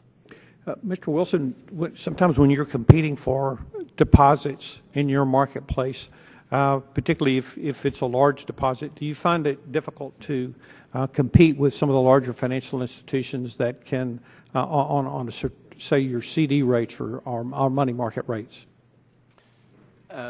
We have challenges in that, but we're in a market that is pretty much awash in deposits right now, part of the oil field activity in our area.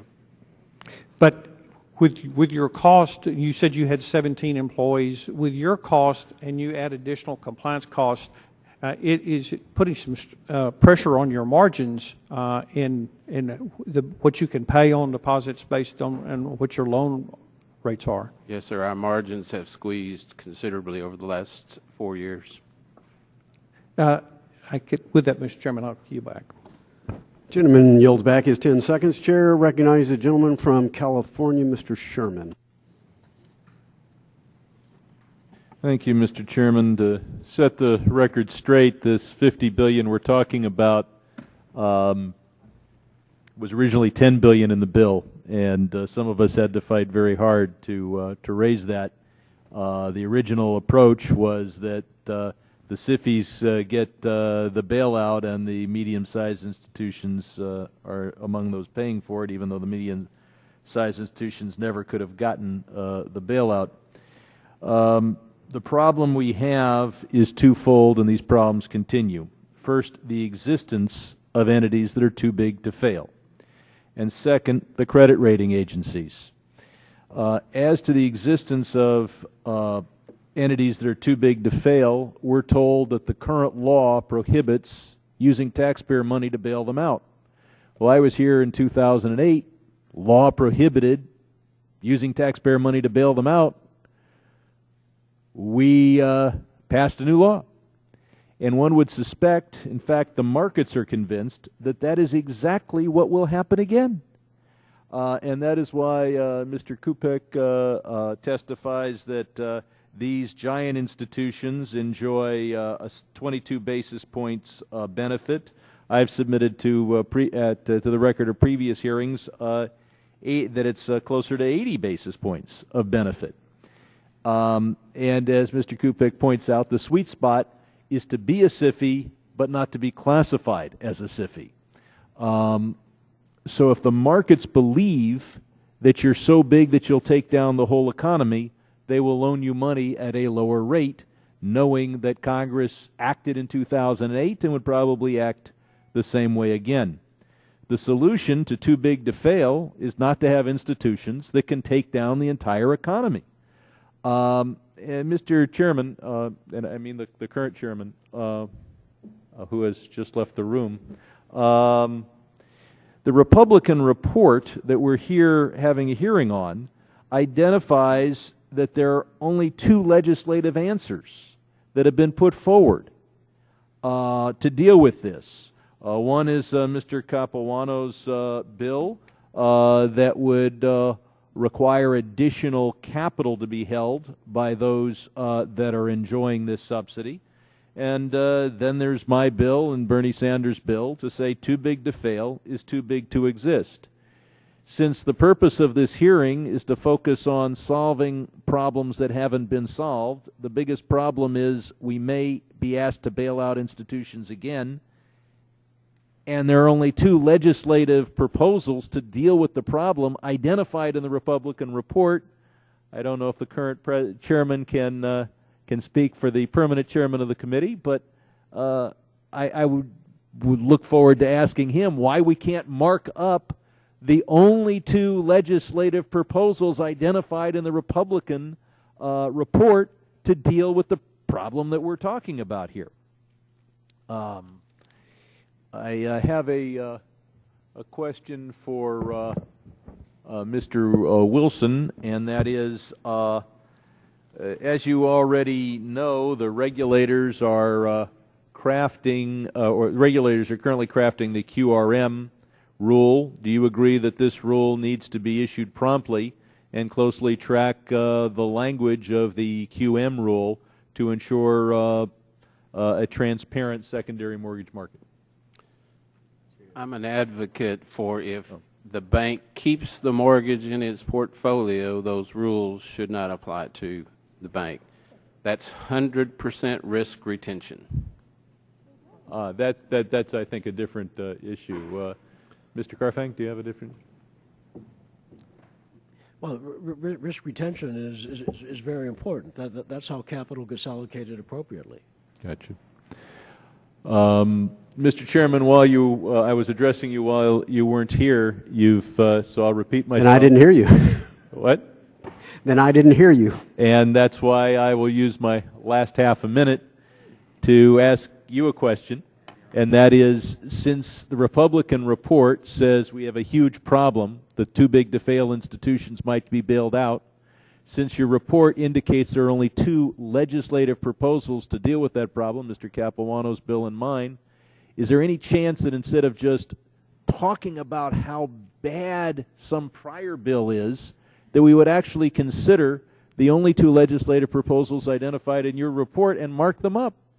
Perhaps the gentleman missed the chair's opening comments when he said we will mark up too big to fail before this Congress is over. The time of the gentleman has expired. The chair now recognizes the gentleman from Oklahoma, Mr. Lucas, chairman of the Agriculture Committee. Thank you, Mr. Chairman. And I'd like to move over to the subject of Title VII and the derivatives markets. And Mr. Days, your testimony is more than a little familiar to me. As chairman of the Ag Committee, my committee and I have held 17 oversight hearings on the Commodity Futures Trading Commission, the derivatives market, and the implementation of Dodd-Frank over the last 4 years. Your testimony asking for greater oversight of the implementation process and concern that end users are being treated like large Wall Street banks is something that this committee and the Ag Committee has heard dozens of times from dozens of witnesses. And that's why just about every issue you raised in your testimony we addressed in my legislation to reauthorize the CFTC, H.R. 4413, the Consumer Protection and End User Relief Act, which passed the House last month with a large bipartisan majority. And you are correct, Mr. Dees, end users did not create the financial crisis of 2008 and should not be regulated like they did. End users are the job creators and should be putting resources into research and development and other projects to grow their businesses. They should not be required to park valuable resources in margin accounts. As you mentioned, the House has twice passed the Business Risk Mitigation and Price Stabilization Act with large bipartisan majorities, 141 votes last year. Unfortunately, the Senate, that other body, has not acted on this bill, so I included the prohibition on charging in-user margin in the CFTC Reauthorization Act. Now tell us, Mr. Dees, can you quantify the cost that FMC would incur and possible job losses if this protection is not enacted to law and FMC has to post margin on its derivative transactions? Could you expand on that for a moment, please? Yes, sir. Well, thank you for that question. FMC is also a member of the Business Roundtable, which is itself a member, along with FMC, of the Coalition for Derivative End Users. And we surveyed the other non-financial members of the Business Roundtable and found that on average for FMC and those other non-business members, it would be $269 million that would need to be set aside for meeting these margin accounts, and that was only assuming a 3% initial margin without allowing for any variation margin. And so that would be a direct subtraction of funds that we would otherwise use to invest in capital equipment to expand our business, in inventory to support higher sales, in research and development to innovate new products, and ultimately we hope to grow our employment. Seems that Senate action on H.R. 4413, therefore, would be an important thing to help the economy. Mr. Chairman, if I could note for just a moment, on this 4th anniversary of Dodd-Frank, like a number of members in this room, having been a part of the legislative action in the committee and across the floor and the conference committee, time tends to modify our memories about how things are done. But as I remember it, the derivative section of what would ultimately be the Dodd-Frank Act started as a very bipartisan piece of legislation in the House Ag Committee. Support from both sides of the aisle. As I remember it, when we got to this committee, there was input from the minority, this side of the aisle presently, but at that time, the political minority. As I remember, the bill went across the floor with a number of supportive votes from all sides of the room. When we got to conference, the decision was made by the conference committee chairman to set the House work product aside and take up Senator Dodd's product. And from that point on, as my memory goes, it was not too much of a bipartisan process. I just note to all my colleagues that serving on several committees, some with a very strong tradition of bipartisanship, that we began Dodd-Frank, whatever the end result was, I think in a fashion that was appropriate for what we were trying to accomplish. But by the end, I don't remember the minority having that much input, Mr. Chairman. Maybe you remember things differently. With that, I yield to the chairman and yield back his conclusion. I think the gentleman's memory is quite vivid, notwithstanding the fact I recall being there for about 24 hours. But yes, the gentleman's memory is correct. Gentleman, yield back. A bill only reflects how it's put together. Thank you, Mr. Chairman. I yield back. Gentleman yields back the balance of his time. Chair now recognizes the gentleman from New York, Mr. Meeks, ranking member of the Financial Institutions Subcommittee. Thank you, Mr. Chairman, and appreciate the gentleman's last line of questioning. But I also, because listening to the testimony of the witnesses thus far, I just want to see whether or not there's anything that we can agree upon. So I'll ask, I guess, Mr. Wilson first. Do you agree that it was some bad behavior by some financial institutions that created the problem that we had with reference to the financial crisis? There was no bad behavior on my part. No, not your bank. I said some financial institutions, the larger ones. Those guys did something. Financial institutions and non-financial institutions did something that got us in that mess. Well, somebody did something. I mean, something Yes, sir. was off spray, and things went bad. Is that correct? Yes, sir. All right, and I'll ask the same question to Mr. Carfang. Sure, there were a number of contributors, and large financial institutions were. So somebody did something wrong. Something, it wasn't on their own. I mean, we didn't have anything covering it, but somebody did something wrong. A lot of people did something wrong to cause the crash. Is that correct? Absolutely. Sure. Okay. Mr. Dees? Sir, yes, there were financial institutions who engaged in risky activities and those risks blew up in 2008. And Mr. Kupik? Yes, there were lots of guilty parties. Regulation was very subpar. The regulators missed all kinds of warning signs. There were consumers all over the country that took out loans trying to profit by low rates and flipping houses, and they were taken advantage of, or they were facilitated by the financial institutions. But it was not just financial institutions that caused the problem. It's widespread. Blame is widespread. So let me go back. So then, now, from what I'm hearing, and I've heard from a lot of my colleagues, especially on the other side of the aisle, is basically what they want to do is get rid of Dodd-Frank. They, you know, if I listen to what they are saying, they're basically saying the cause of the problem and the problems we're having now is Dodd-Frank. Dodd-Frank didn't exist when the problem was caused. Dodd-Frank is as a result of the problem. So now, I don't know whether individuals are trying to get rid of Dodd-Frank altogether, so the next question is there anything in Dodd-Frank that you agree with, Mr. Wilson? Yes, sir. Mr. Carfang? Sure. Mr. Dees? Yes, sir. Mr. Capri? Kubiak. And I think the goals of Dodd-Frank to eliminate too big to fail and the problems that arise from that are admirable goals. And I support those goals. I just don't think Dodd-Frank does it very well, or does it at all. So now I'll go to Mr. Frank. Mr. Frank, would you tell us the problems and how you derived at the fact, going to the last question, that Dodd-Frank came into existence and what it did do to help save the economy and put us where we are today? There were two areas, and the chairman mentioned that there has been a lot of regulation, including some increased regulation. Mike Oxley there did Sarbanes-Oxley in a bipartisan way. President Bush signed it. There were other things. But there were two innovations, and I think the problem was not so much that we deregulated as a society, but that we did not have new regulations to keep up with new activity. And there were two. One was the financial derivative business, and I noted what Mr. D said, and I agree with him essentially on the end users, and I said that, but that there was risky speculative activity that became evident in 2008, basically from people who were using that as an end to themselves. It wasn't connected to helping the productive economy. Secondly, and most troubling, was securitization of loans. And what happened was people thought they'd found a way to get rid of risk. I think Mr. Carfang correctly said you don't get rid of risk, you shuffle it off. And so in those two areas, these new financial derivatives, remember Congress actually in 2000 enacted legislation that says to the CFTC, stay away from derivatives. And we did have, we thought, in the Homeowners Equity Protection Act, a mandate to the Fed to regulate subprime. They said they wouldn't do it. Many of my conservative colleagues said we should stay away from regulating subprime, that was a good thing.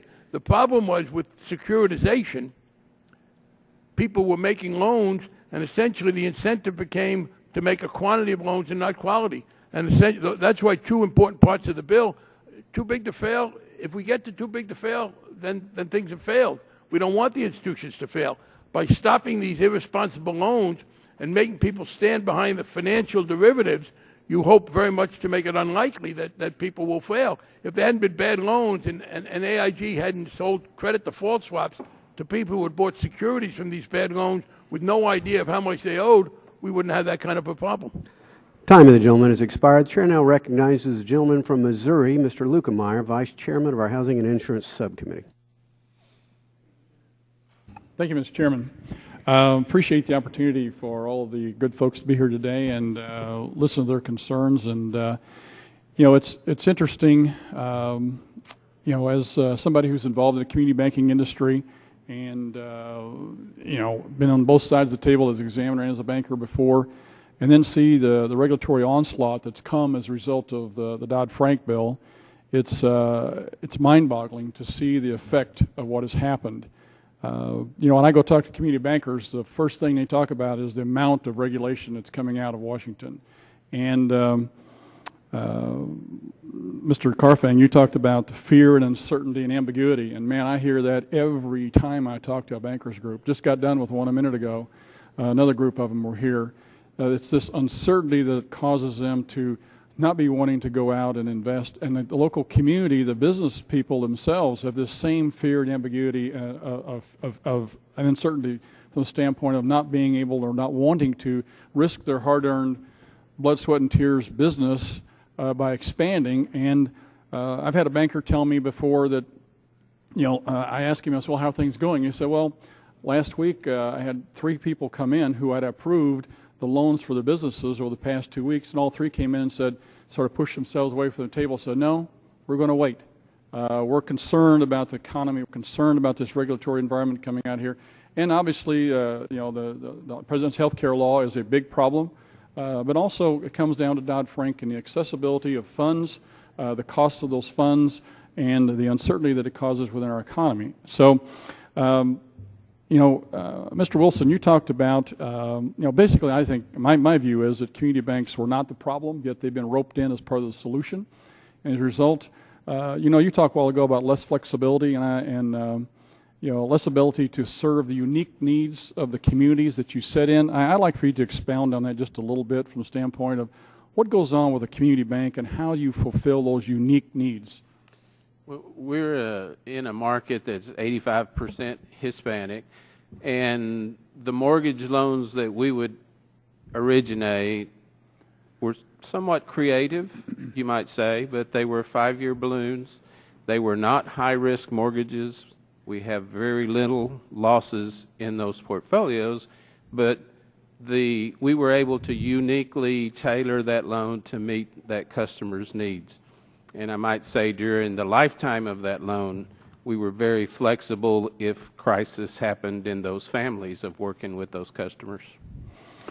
One of the things that I think that's happened, and as somebody who comes from a rural part of the country, I go back home every weekend, and you see that there's another bank that's sold out to a competitor, or a neighbor, or a larger institution, and you guys have alluded to it this morning about the cost of compliance.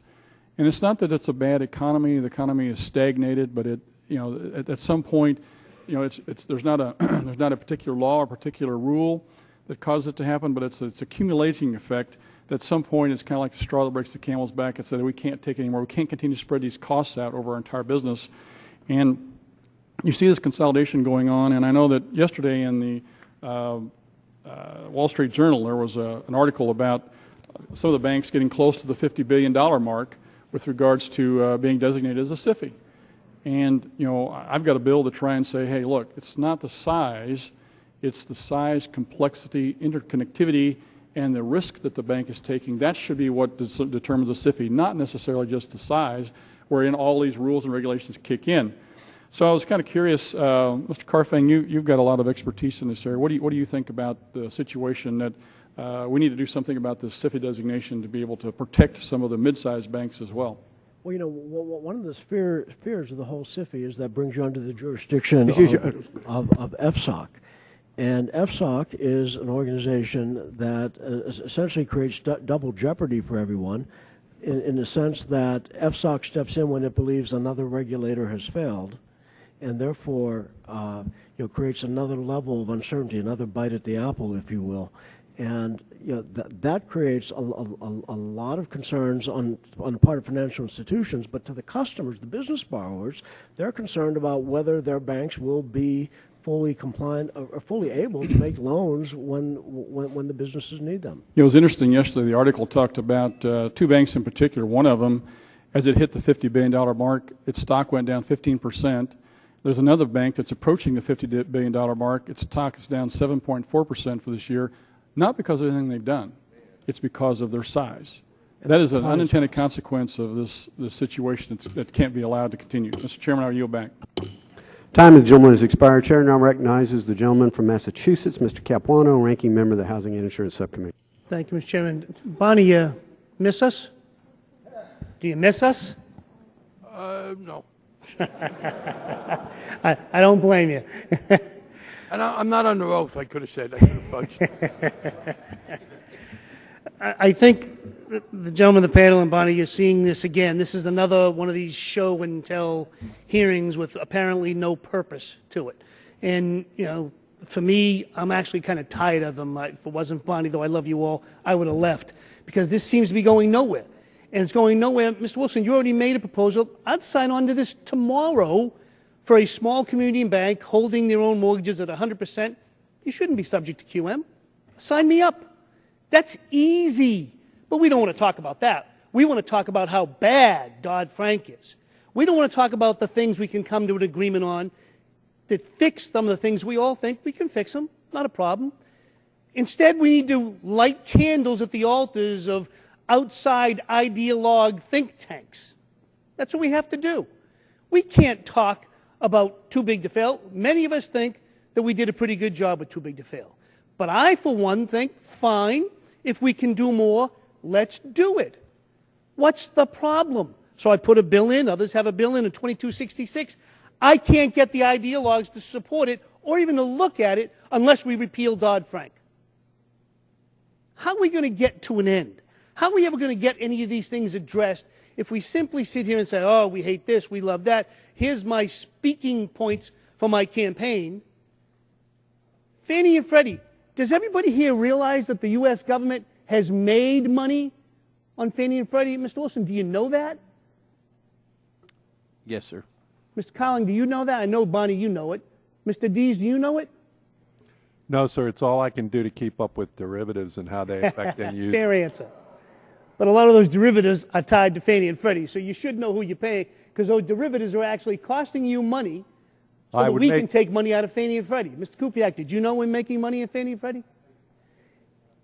Here we are, we're making money. We're actually costing homeowners more than they should be charged so that we can use it as a piggy bank, yet we can't have an honest discussion on how to fix it. Instead, we got an ideologically based bill that gets out of this committee, sits on the floor. I've never seen a major bill sit on the floor for as long as that proposal has because they can't get it passed. And that's just one of them. We can't do it. We're having trouble with TRIA. We can't do it with the Highway Trust Fund. We can't do it with immigration because we're lighting candles at the ideologue altar.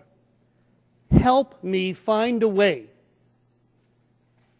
to get to these points. Mr. Wilson, can you talk to some of your friends over there to let us do what we can do? Because I love them all, but they won't listen to me because I'm from Massachusetts, I guess, and we're too liberal to be listened to. Could you get them to listen to us on some of these things? I'm excited that we have consensus on addressing the needs of community bankers. Well, the Independent Community Bank has actually supported 2266. The American Banker wrote that it was a brilliant idea. And by the way, it wasn't my idea. It was a professor at BU, Con Hurley's idea that I simply put into legislation. I guess I don't really have any questions because the truth is I already know some of the things that need to be done, and I'm happy to work with any of you or anybody else who actually wants to address some of the problems in a bipartisan way. But I got to be honest, I'm getting tired of the regular hearings that we have simply stating political points over and over and over. Dodd-Frank has done a very good job at containing the crisis that we had, putting us back on the footing. Can it be improved? Of course it can. Bonnie be the first one to tell you he didn't get everything he wanted. The 5% retention, I think it should be higher. There are others who would like to change some of these things. Those are changes to a bill that already works. It's not just throwing it out and pretending that we did something terrible. Gentlemen, I'm sorry I had no questions for you, but the truth is I can only suffer this so much. Thank you, and I yield back the remainder of my time. Gentleman yields back. Chair now recognizes the gentleman from South Carolina, Mr. Mulvaney. Thank you, Mr. Chairman, and I suppose in part response to Mr. Capuano, let's see if we can't find something that we can actually accomplish. And I was struck by the chairman's opening comments, the stories he heard from his bankers in Texas, the story that Mr. Wilson told about his compliance costs going up as a result of Dodd-Frank.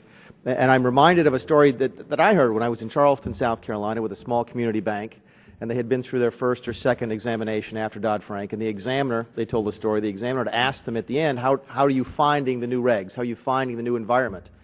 And the bankers, a small community bank, said, well, it's killing us.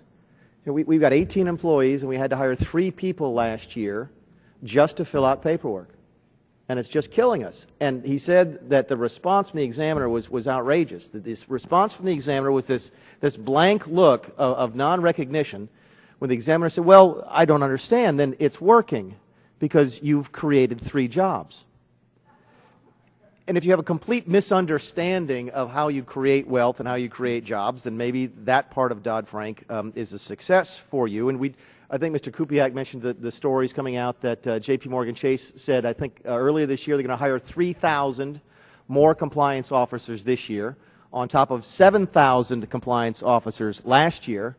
Yet total employment at J.P. Morgan will go down by 5,000 people. So we're moving away from this concept of a productive financial sector into a compliant financial sector. And I'm fearful that that may be part of the long-term legacy of this particular piece of legislation. But if we go to Mr. Capuano's point about focusing on things that maybe we can agree on, I'm encouraged by his comment, by Mr. Frank's comments, that perhaps community banks, especially that are holding loans, should be exempt from QM. I think maybe that's a move in the right direction. Let's see if we can build on that and maybe agree that this $50 billion arbitrary threshold is a bad idea. And that maybe picking a number, I was surprised to hear Mr. Sherman say, because I wasn't here at the time, that that number was originally $10 billion, which means that we were actually contemplating a regime where a bank or financial institution with $11 billion would be treated essentially the same as one with $1 trillion, which is just absurd. So I'll start with you, Mr. Kupiak, and I'll go down the... Can I just add one point? I will get you a chance, Mr. Frank. I promise you know that I will. But I want to start with Mr. Kupiak as to whether or not he thinks it would be better to replace the $50 billion threshold with, say, something that actually looks at the complexity of the business, not just the raw size, but the actual business model and what the financial institutions are engaging in. This is an and excellent Mr. Frank, question. I'll ask you the same question afterwards. It's an excellent question, and there's two aspects to it. On a positive note on what you can do to fix too big to fail in Dodd-Frank, Title I should have been used to direct the FDIC in their regular bank resolution process to be required to split up large banks that fail rather than to sell them to another large bank in a whole bank resolution. That's how we got the biggest too big to fail banks, and Dodd-Frank didn't do that. So if it would have to modify the FDIC Act so that the FDIC did not have to do a least cost resolution. So the whole notion that the FDIC handles bank failures well under the existing rule is nonsense. That's how we got the big banks we got. So, but if you fix that, then many of the regional banks, the banks between, say, 50 and 250 billion, they don't really pose a systemic risk to the economy. The systemic risk they pose is if they fail and they go through an FDIC resolution, the FDIC is just going to sell them whole to another bank, and pretty soon you have, a $100 billion bank and then another $300 billion bank. So the resolution process built up a too big to fail industry structure. That's what Dodd-Frank should have fixed. It should have addressed that flaw, and it didn't even touch it. Orderly resolution plans don't speak to that at all. It's all about a bankruptcy proceeding and everything else. It never recognized the resolution process that was in place. A regular FDIC resolution process is broken when it comes to a large bank, and it doesn't have to be. We come back to my point, Mr. Kupiak, which is this $50 billion arbitrary number. It's just too that, low. isn't it? It doesn't come from anywhere. There's no science that came up with $50 billion. The problem with having this potpourri of things and turning it over to the FSOC is there's nothing that constrains the FSOC. So if you turned it over to the FSOC and said, okay, 50's out, but the FSOC's got to consider complexity, interconnectedness, size, I don't know, whatever else you want to care about, the FSOC could sit there, and it's full of bank regulators, and they could look at it real hard and say, oh yeah, we looked at these, 50 billion's where it stays. There's nothing that fixes the problem if you kick it to the FSOC. And I apologize, Mr. Frank, I did intend to ask you the same question. Maybe someone else will give you their time and the opportunity. Clarify, I think you may have misunderstood Mr. Sherman because you weren't here. The notion that it was once $10 billion, it was never, nobody ever thought about $10 billion as making you a SIFI. The $10 billion was the number at which you would have to contribute if there had been a bailout. So some people propose that. No, and I wasn't suggesting it was a SIFI. It's just the heightened level of scrutiny we have now. But that was not about regulation. That was about contribution. Time of the gentleman has expired. Chair now recognizes the gentleman from Missouri, Mr. Clay, ranking member of the Monetary Policy Subcommittee. Thank you, Mr. Chairman, and welcome back, Mr. Frank. Just going along with that line of questioning, Senator Warren of Massachusetts has advocated reinstating Glass-Steagall in order to address the issue of too big to fail. What are your thoughts on that, Mr. Frank? Should we go back and address? No, I voted against the repeal of Glass-Steagall at the time because I thought it did not have enough of the new regulation. But Glass-Steagall is a 70-year-old bill. I think the things that I talked about as having caused the problem, the invention of the financial derivatives without backing, credit default swaps, insurance not regulated in the way insurance should be regulated, securitization of mortgages. Glass-Steagall wouldn't have stopped any of that. You could have made all those bad mortgage loans. Then the question is, well, do you break up the banks? And I did agree with Mr. Luckmeyer's left. Complexity is part of the issue. I agree with that. And that's one of the things that we asked them to look at with regard to those where there's a discretion about being a SIFI. That, by the way, is why I think the Volcker rule is very important and why I changed my own position on the question of the push-outs. I originally didn't agree with Senator Lincoln's proposal about pushing out the derivatives, but they are ways of reducing the complexity. And I think it is not just size, it is complexity, and having them do less in the derivative area is a very good way to diminish the complexity. The other problem is people said, well, the banks are too big. My question is, what's the level at which you got to get them down? Remember, the precipitating event of the crisis in 2008 was the failure of Lehman Brothers.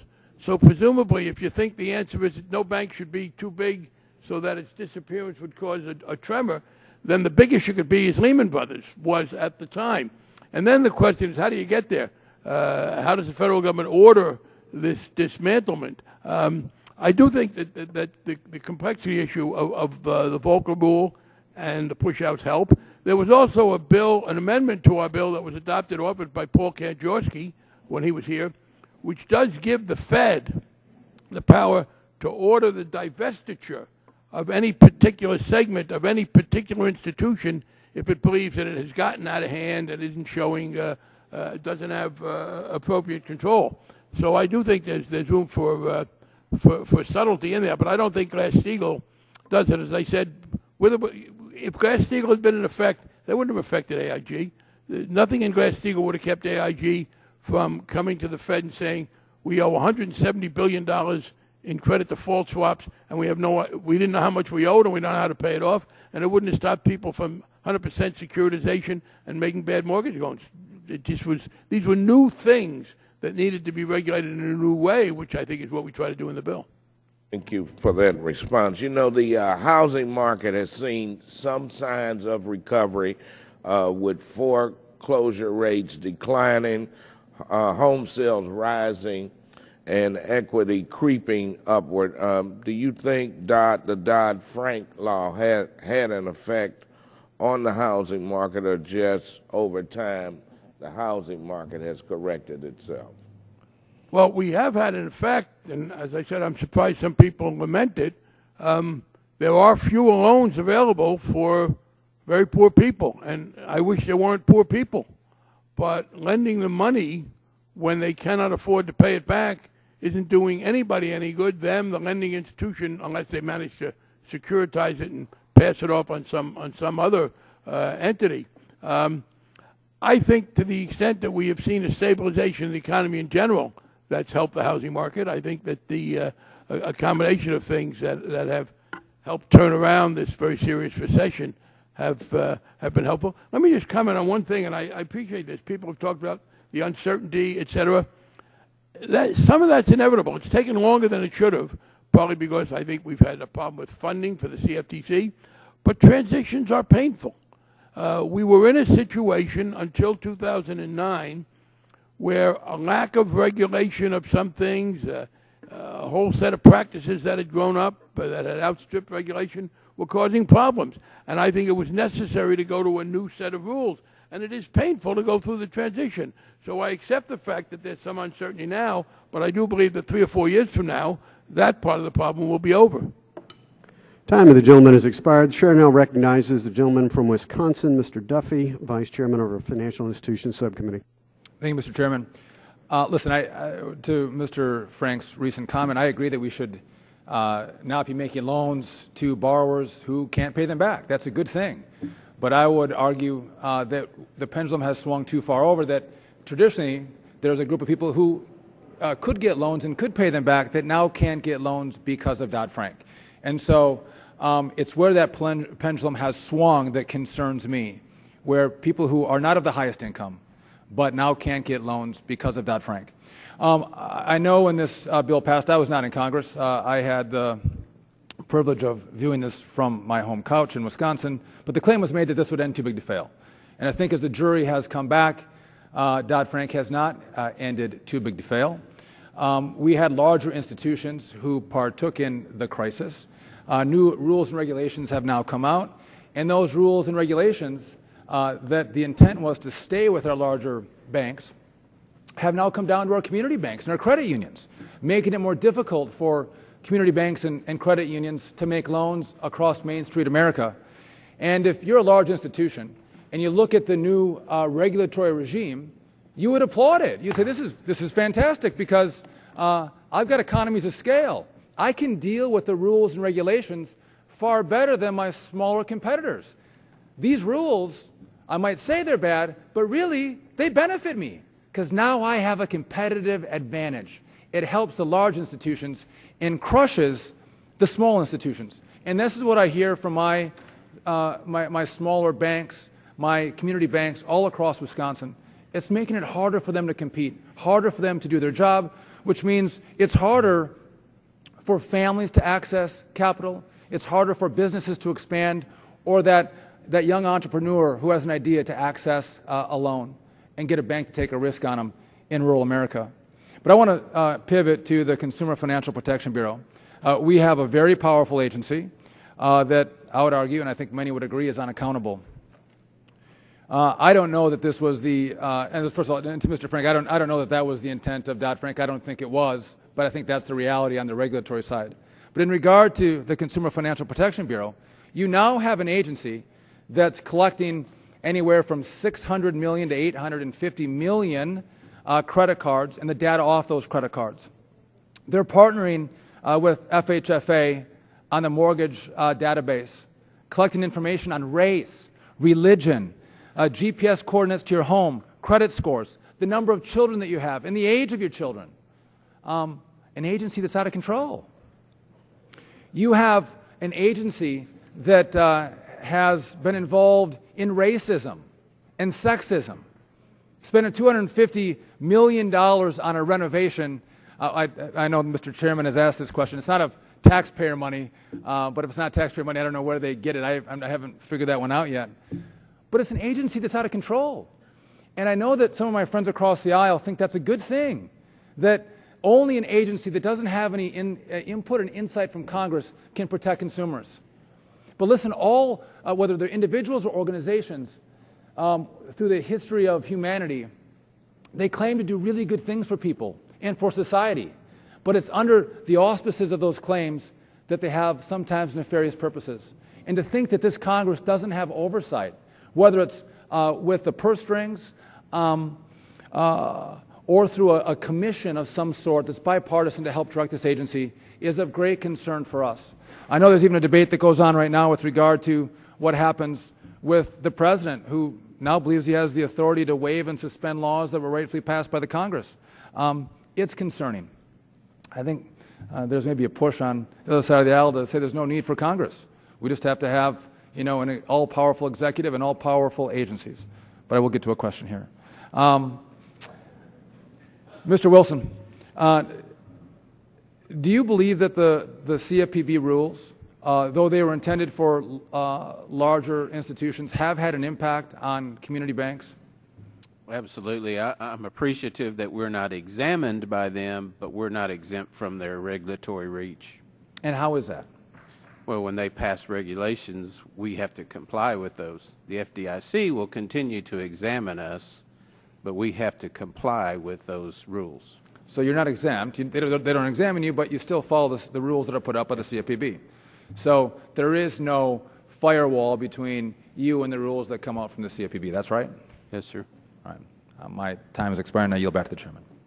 Gentleman yields back. Chair now recognizes the gentlelady from New York, Ms. McCarthy. Thank you, and I'd like to remind my colleagues that with the poll numbers that are out there, we're not liked by anybody, so maybe we should all retire. Barney, welcome back. It's good to see you.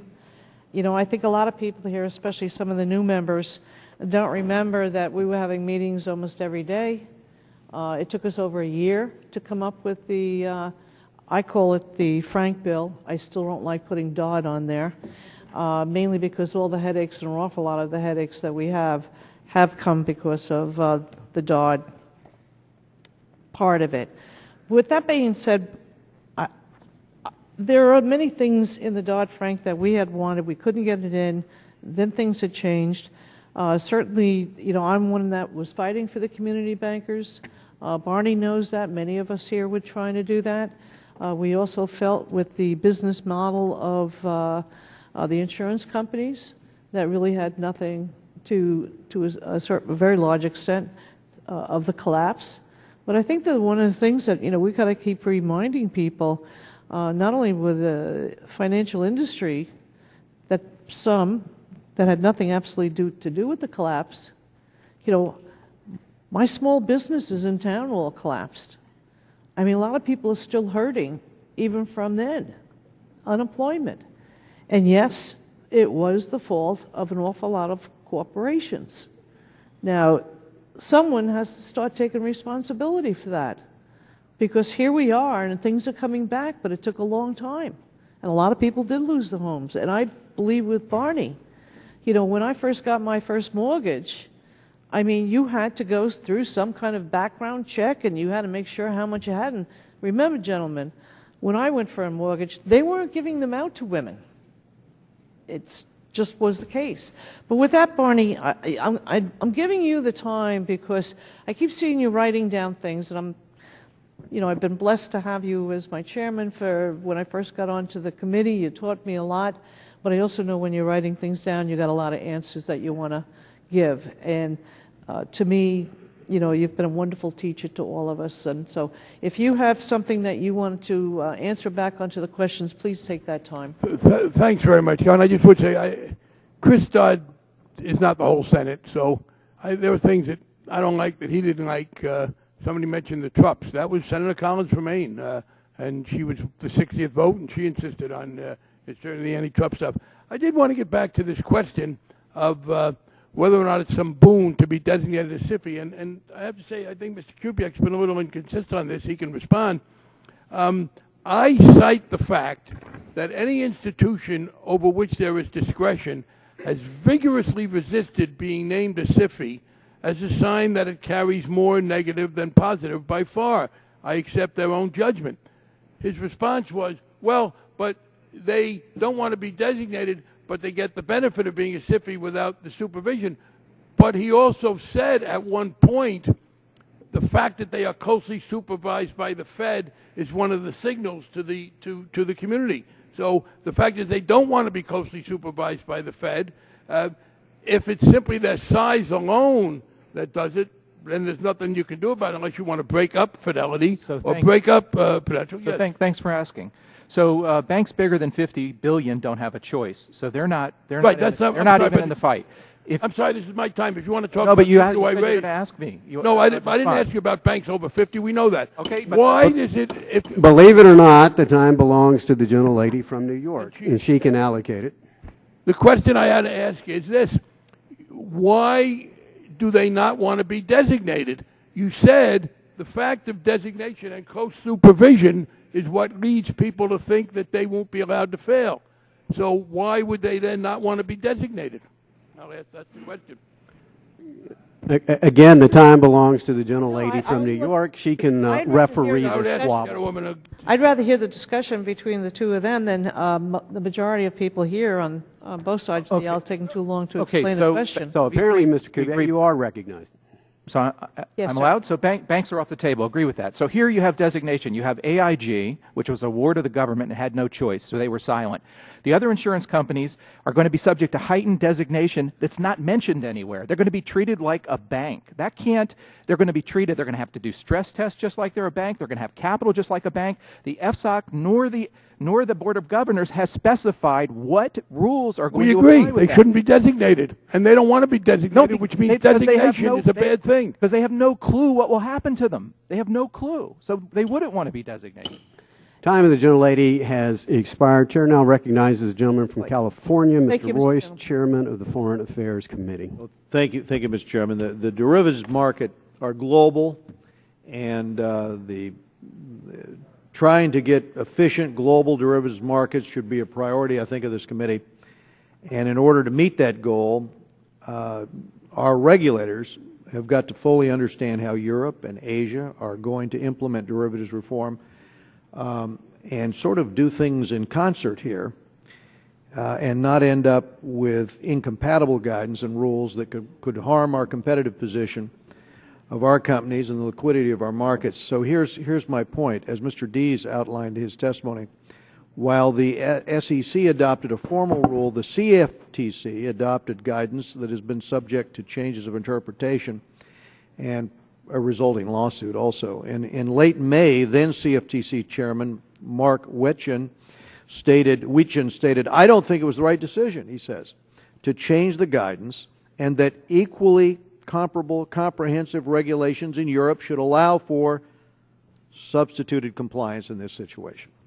So my question to Mr. Dees and Mr. Carfang, the businesses that use derivatives to manage their risk need certainty. They need that liquidity. They need those willing counterparties with which to trade, whether they're located here or in Europe or Asia. Do you believe that the failure to have one joint rule to govern how Title VII of Dodd-Frank will be applied outside of the United States is harming the ability of end users to manage their risk?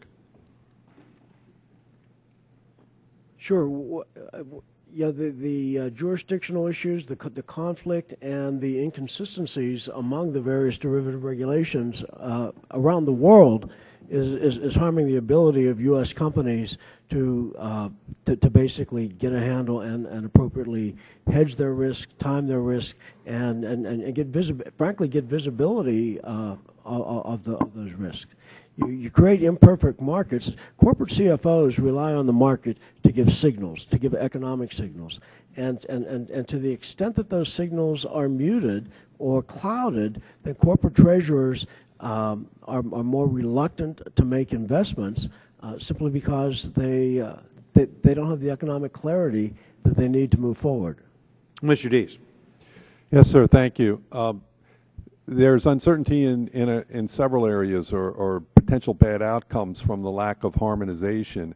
The lack of harmonization between the CFTC and the banking regulators has created this uncertainty that we thought was clear in the bill, that end users should be exempted from having to post margin.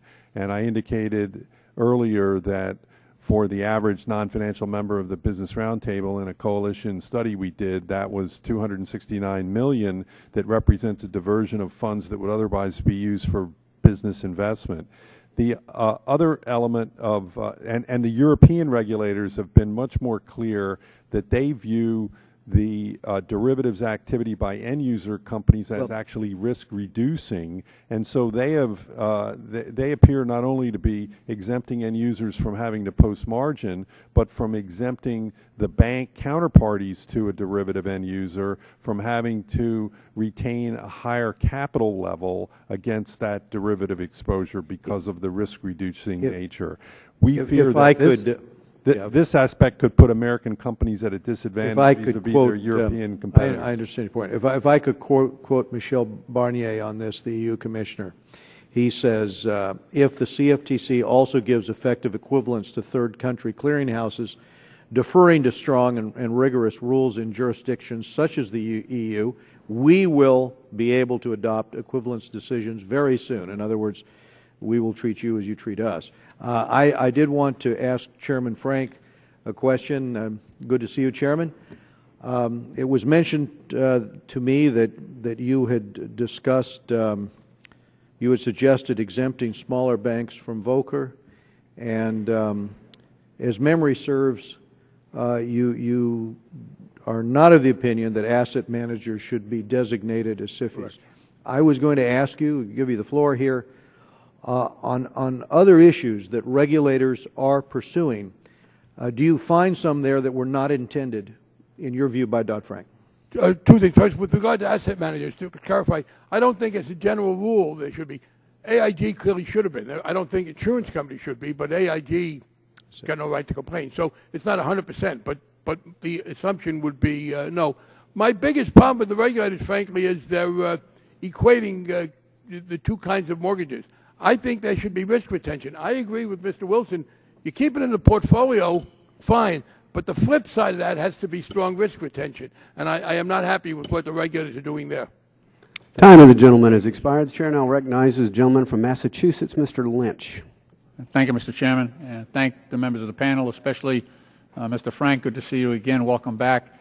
I did see a good article yesterday in the Wall Street Journal by Victoria McGrain and Julie Steinberg, and a few of the takeaways from their article. The address is really how Wall Street is adapting to the new regulatory regime in Dodd-Frank, and they talk about the fact that profits are up, number one, that banks are cutting ties with subsidiaries that are more risky. They're also shoring up their capital reserves in the case of an upset in the economy, and they're deleveraging and becoming less complex institutions. They go on to say that Goldman Sachs last week announced it trimmed $56 billion from its balance sheet during the second quarter. That's the sharpest quarter-to-quarter reduction in a very long time, and they're proactively trying to comply with Dodd-Frank.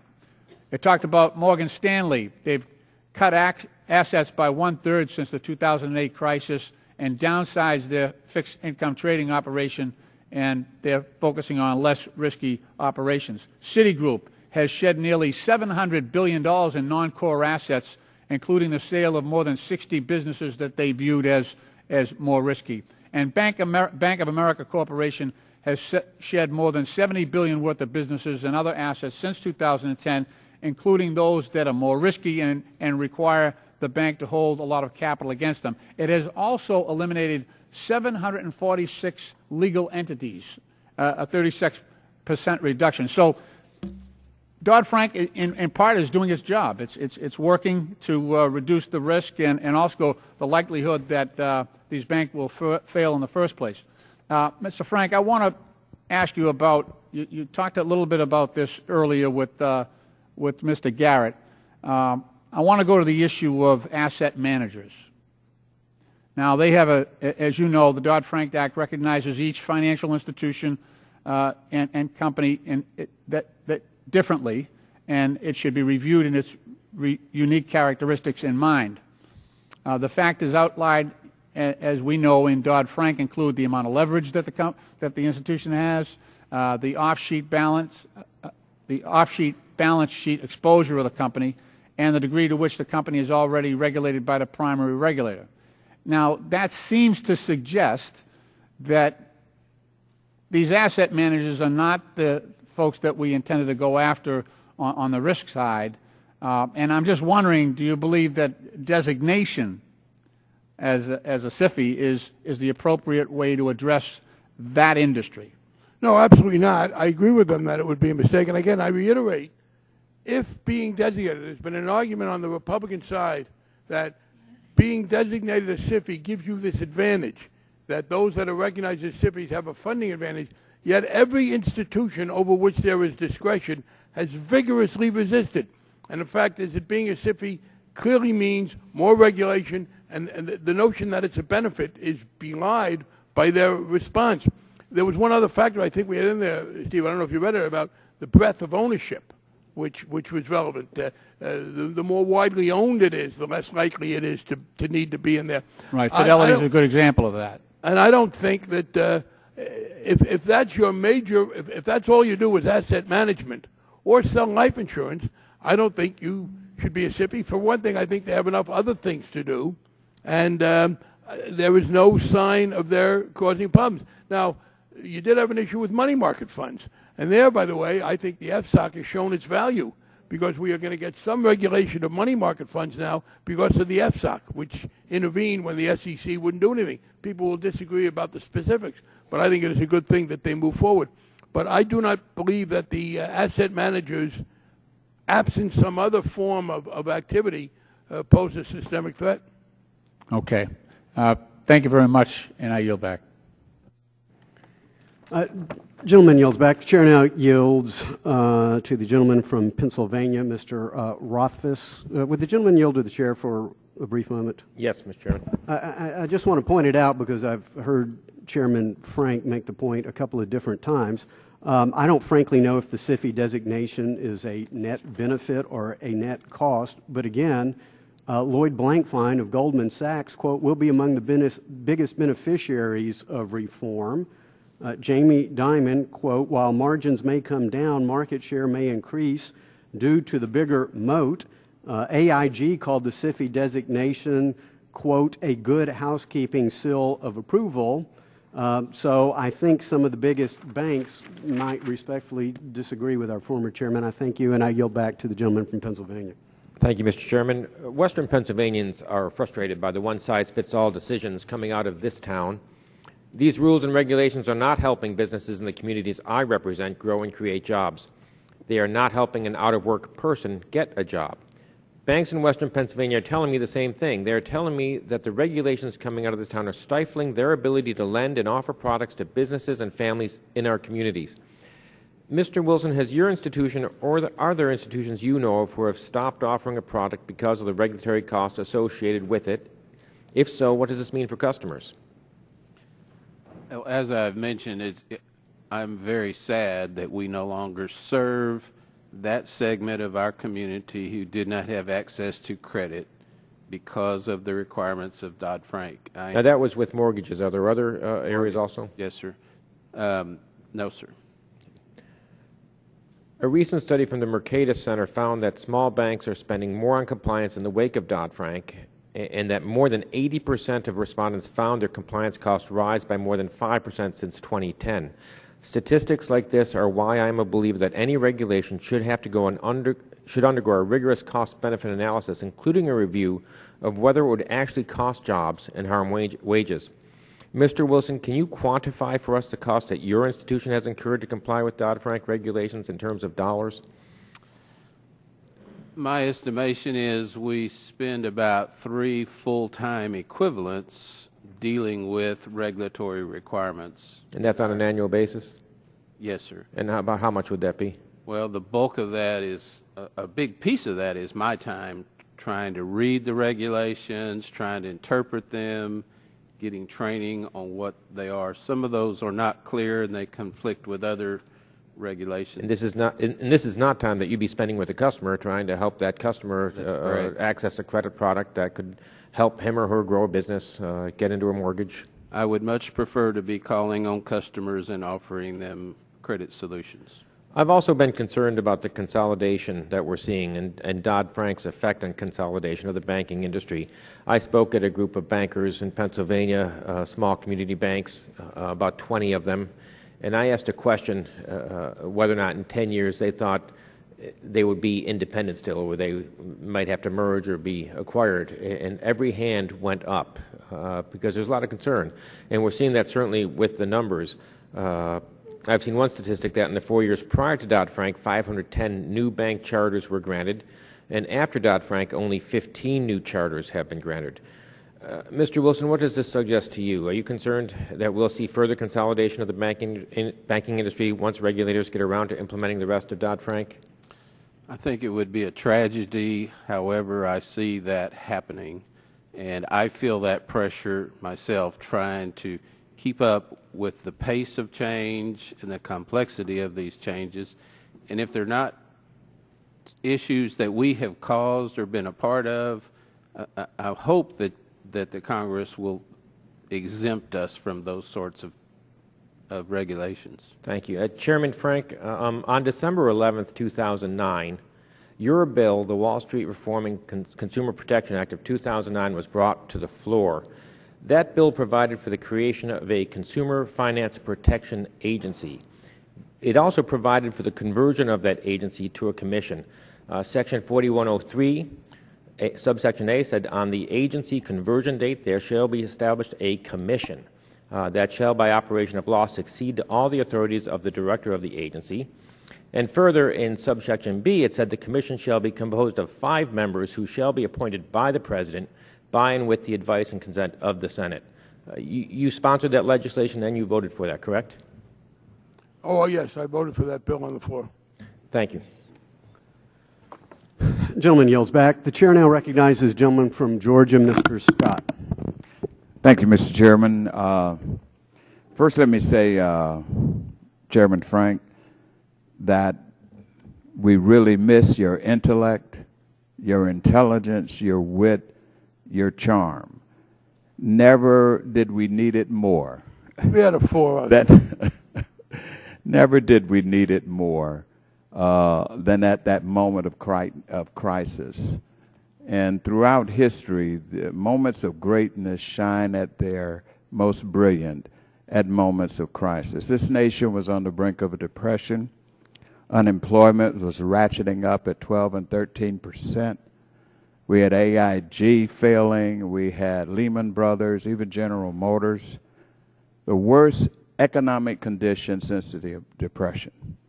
And you were, sir, the right person at the right time doing the right job. And we are grateful for that. And America is grateful for that. And I do want to say the folks in Atlanta, Georgia are still talking about that wonderful time we had when you came down and was there at the Ritz-Carlton. I think you remember that. Hopefully that's one of the highlights of your career. It certainly was of mine. Let me ask you, I want to go back to a couple of things. I think the genesis of the Dodd-Frank bill is the essence of the too big to fail. And in there, as been pointed out, the threshold of $50 billion being that point and above where we designate the systemic important financial institutions, brings upon additional federal regulation. But let me ask you, should a bank's systemic importance be based strictly and solely on their asset size? Well, at some point, yes. That is, if you get to, $500 billion, I suppose. But I do think $50 billion is, well, look, any number is arbitrary, obviously, in the nature of the case. I agree. Governor Tarullo has talked about moving that, and I think that's a reasonable thing to do. And basically, I think what you ought to do is to set a fairly high number as the automatic cutoff, and then allow for inclusion if there are further kind of complications. And on that question, I was frankly pleased that the chairman felt sufficiently stung by the notion that nobody wants to be a SIFI to read those other comments, but they're really not relevant. Right. Jamie Dimon and Lloyd Blankfein never had the option. It was obvious that Goldman Sachs and J.P. Morgan Chase were going to be there, and AIG, as the poster child for the irresponsibility, didn't. The fact remains, and it's not controversial, every single entity over which there would be discretion, it's not J.P. Morgan Chase or Goldman Sachs, has vigorously resisted being included. They hire lobbyists to fight it. They appeal the decision. We had a panel of regulators on that subject when I was still here, and we asked them, has any institution told you they'd like to be a SIFI, or has any institution failed to object if there was discretion? And every single one of them said the institutions fight it because it is much more of a burden than not. But, yeah, I do think that it's reasonable to look at this. I also believe on the point is that complexity is obviously could be an additional risk factor, and I would reiterate, I think as I look at it now, the Volcker rule and the push-out, even though I had skepticism about it originally, accomplish that. If I could just comment on the question, the gentleman from Pennsylvania, he seemed to think he had scored some great victory by getting to admit that I actually voted for this bill. I didn't think that was that much of a secret. But, in fact, I preferred it to be a single director of the CFPB. We didn't have the votes. We had to give in. And Mr. Frank, I got only 40 seconds. I got to ask you this last point because I think it made this clear. No problem. But I remember distinctly, I mean, a lot of people are watching this. C-SPAN's ratings are probably up because you're here. So I want to make sure that the nation knows that it was you. It was you who insisted that no taxpayer money be used for a bailout. It was you that provided that. That's important. And I want to go back, Mr. Garrett raised this point. I want to make it clear. then who is it under your bill and your estimation pays for that bailout? Institutions with more than $50 billion in assets, but there's a formula so that asset managers, et cetera, widely held, will pay much less than a Goldman Sachs or a J.P. Morgan Chase. Time of the gentleman has expired. Chair now recognizes the gentleman from Virginia, Mr. Hurt, Vice Chairman of one of our Capital Markets Committee. Thank you. Been a long hearing. Thank you, Mr. Chairman. I want to thank the witnesses for being here. It's kind of interesting that there seems to have developed among some of the members here that really that the costs of some of these regulations and the red tape that has resulted from these regulations, a lot of that has been testified to by Mr. Wilson. A lot of that's either not real, or that if it is real, it's really not having an impact. It's not significant.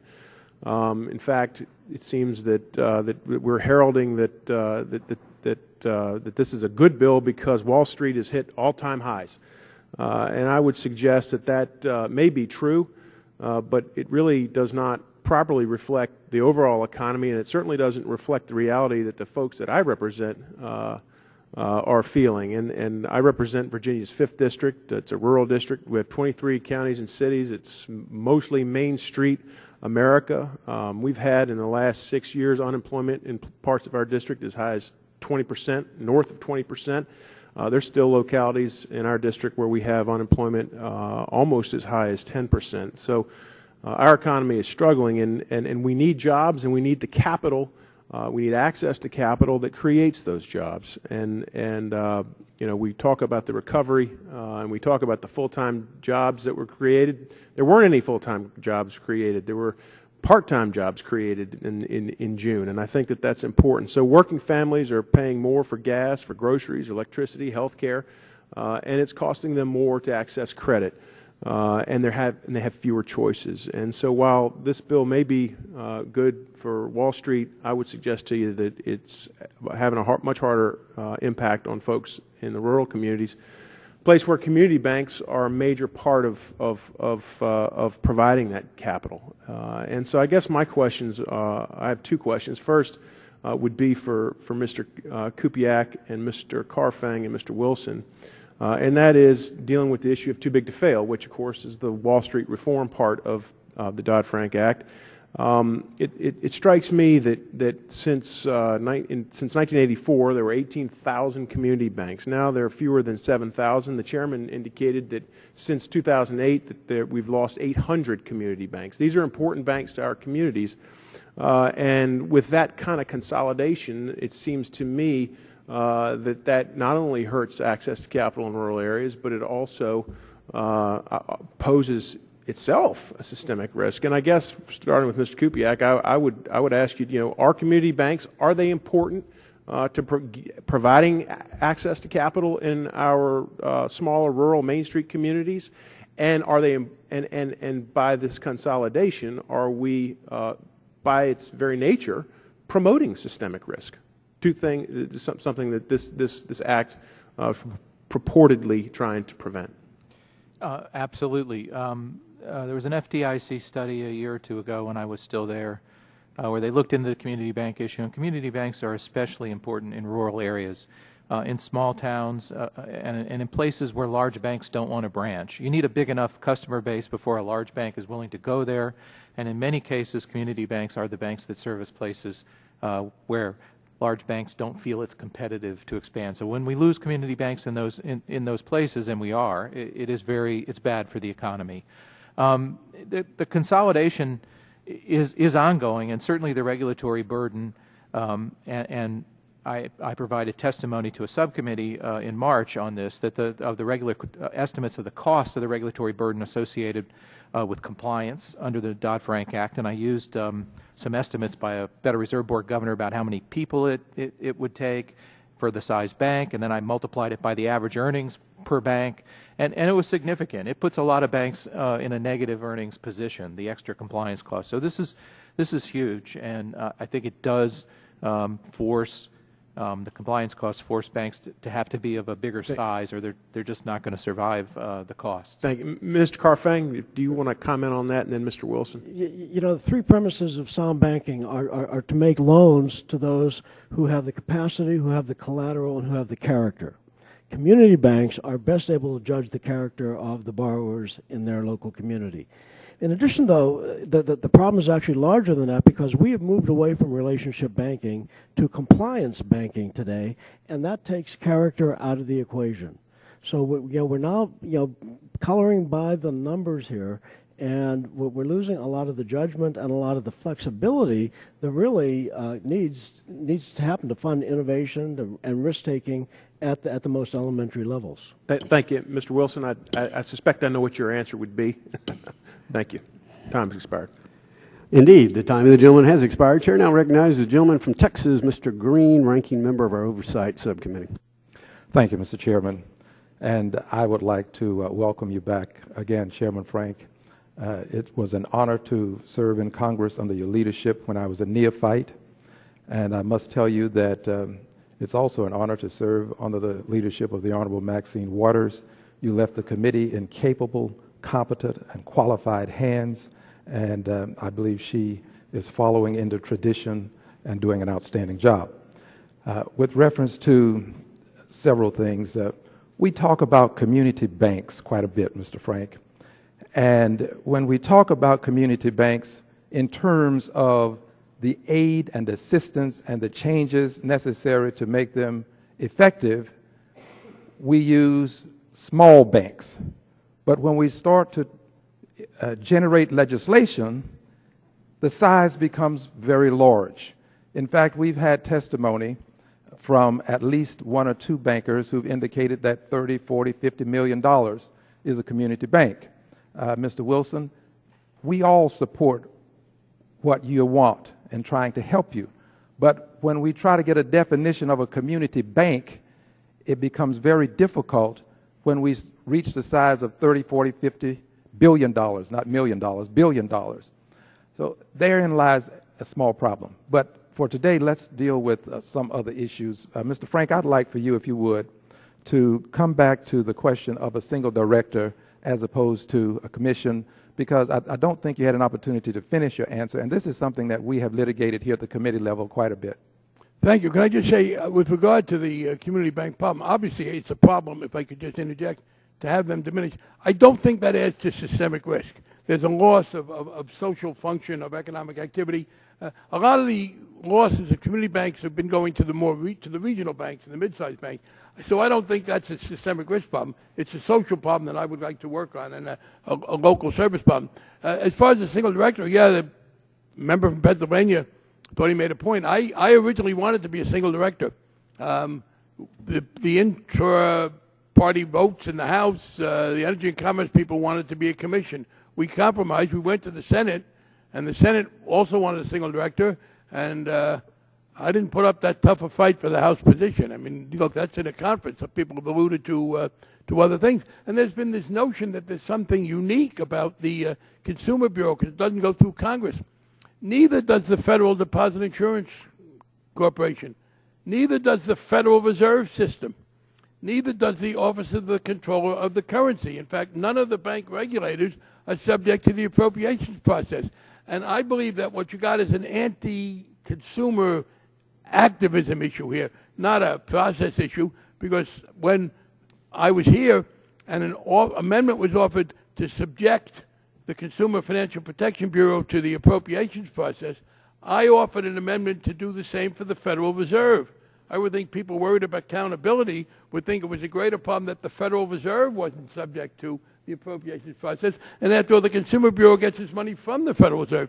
Now, I will tell you that that caused great palpitations at the Federal Reserve, but in fact, they were able to count on the fact that the Republicans didn't want to have a Consumer Bureau running amok without any congressional appropriations control, but with the much more powerful Federal Reserve, that was fine. So the committee voted down my amendment when the Republicans were in the majority.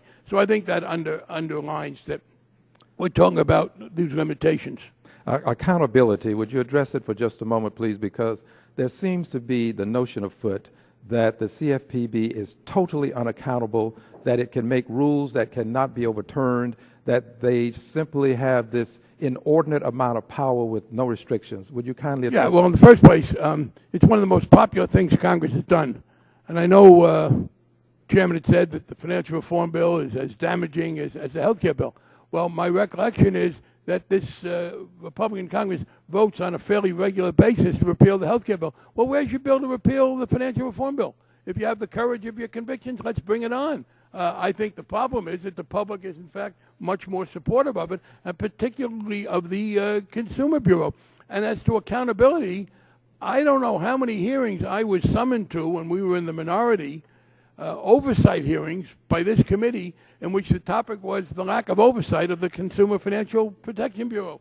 I never spent so much time in oversight hearings complaining about an absence of oversight. And I think the public, and here's the final point, they don't like it, and they complain that it's not subject to appropriations, but nobody has pointed to any abusive practice that I can see. No one has pointed to any unfair intrusion into the business models. Thank you, Mr. Chairman. Time of the gentleman has expired. The chair now recognizes the gentleman from Florida, Mr. Ross. Thank you, Mr. Chairman.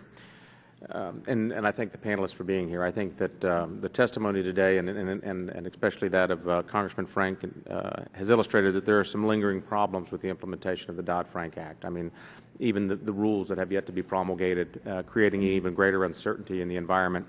And while we talk about a recovery, I can only wonder what the recovery would have been like had there been more certainty in the markets for our financial institutions. It seems like that the Affordable Care Act, also known as Obamacare, and Dodd-Frank put together have been two behemoths of legislation that have created some serious problems and may not have been totally thought out.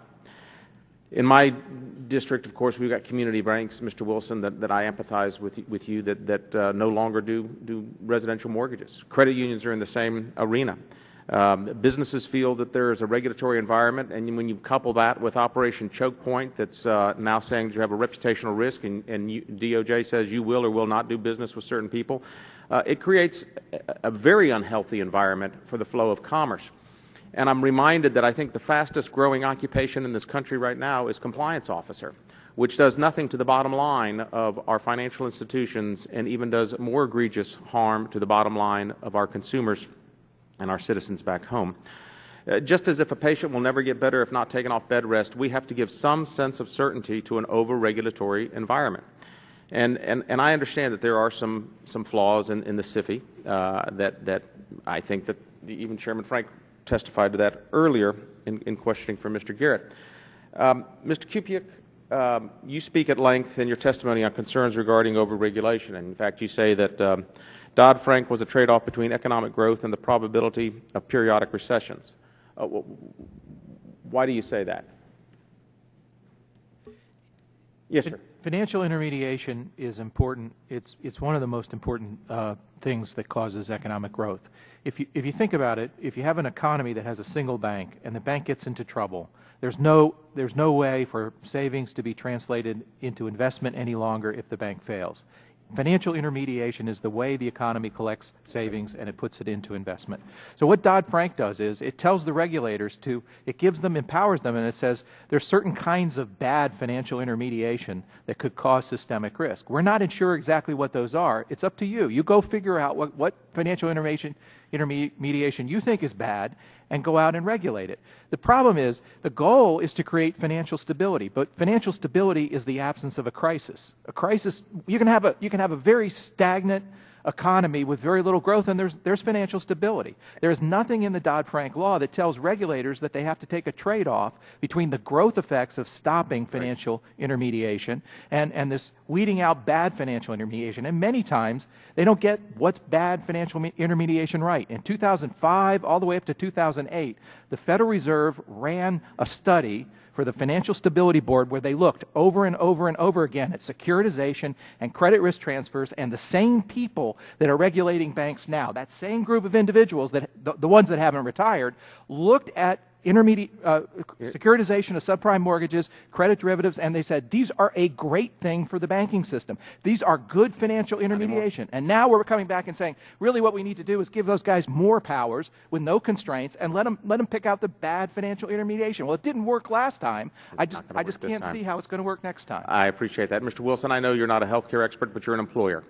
And you also have to not only comply with the regulatory environment in administering your bank, but you also have to comply with health care requirements now under the Affordable Care Act as an employer. Would you say that the combination of these two regulatory behemoths have created a greater burden on your institution? And has it, if so, has it been to the benefit of your employees or your customers? Well, no, sir. We've always provided health care to our employees. The benefit of the Health Care Act is, since we're small, we provide insurance, we get a tax credit. Right. This year I'm struggling because the IRS is telling me one thing, my accountant is telling me another thing about buying on the exchanges, and so spent considerable time with that issue. In the financial institution regulations, yes, there's a lot of time and effort. It's not only complying with what is passed, but just think of 14,000 pages. Do you think the recovery could be better without that regulatory burden? It would free me up to do other things. And make capital available to those who you think would be qualified to use it to encourage an even stronger and thriving economy. Yes, sir. I yield back. Time of the gentleman has expired. Chair now recognizes the gentlelady from Wisconsin, Ms. Moore. Thank you so much, Mr. Chairman, and I am so very glad to see you, Chairman Frank. Just let me say that you have left the ranking member, the position, in the hands of Ms. Waters, and she has taught us, set up meetings with us in the Library of Congress. We've had speakers, heads of agencies, journalists, and she has not yelled at us either. I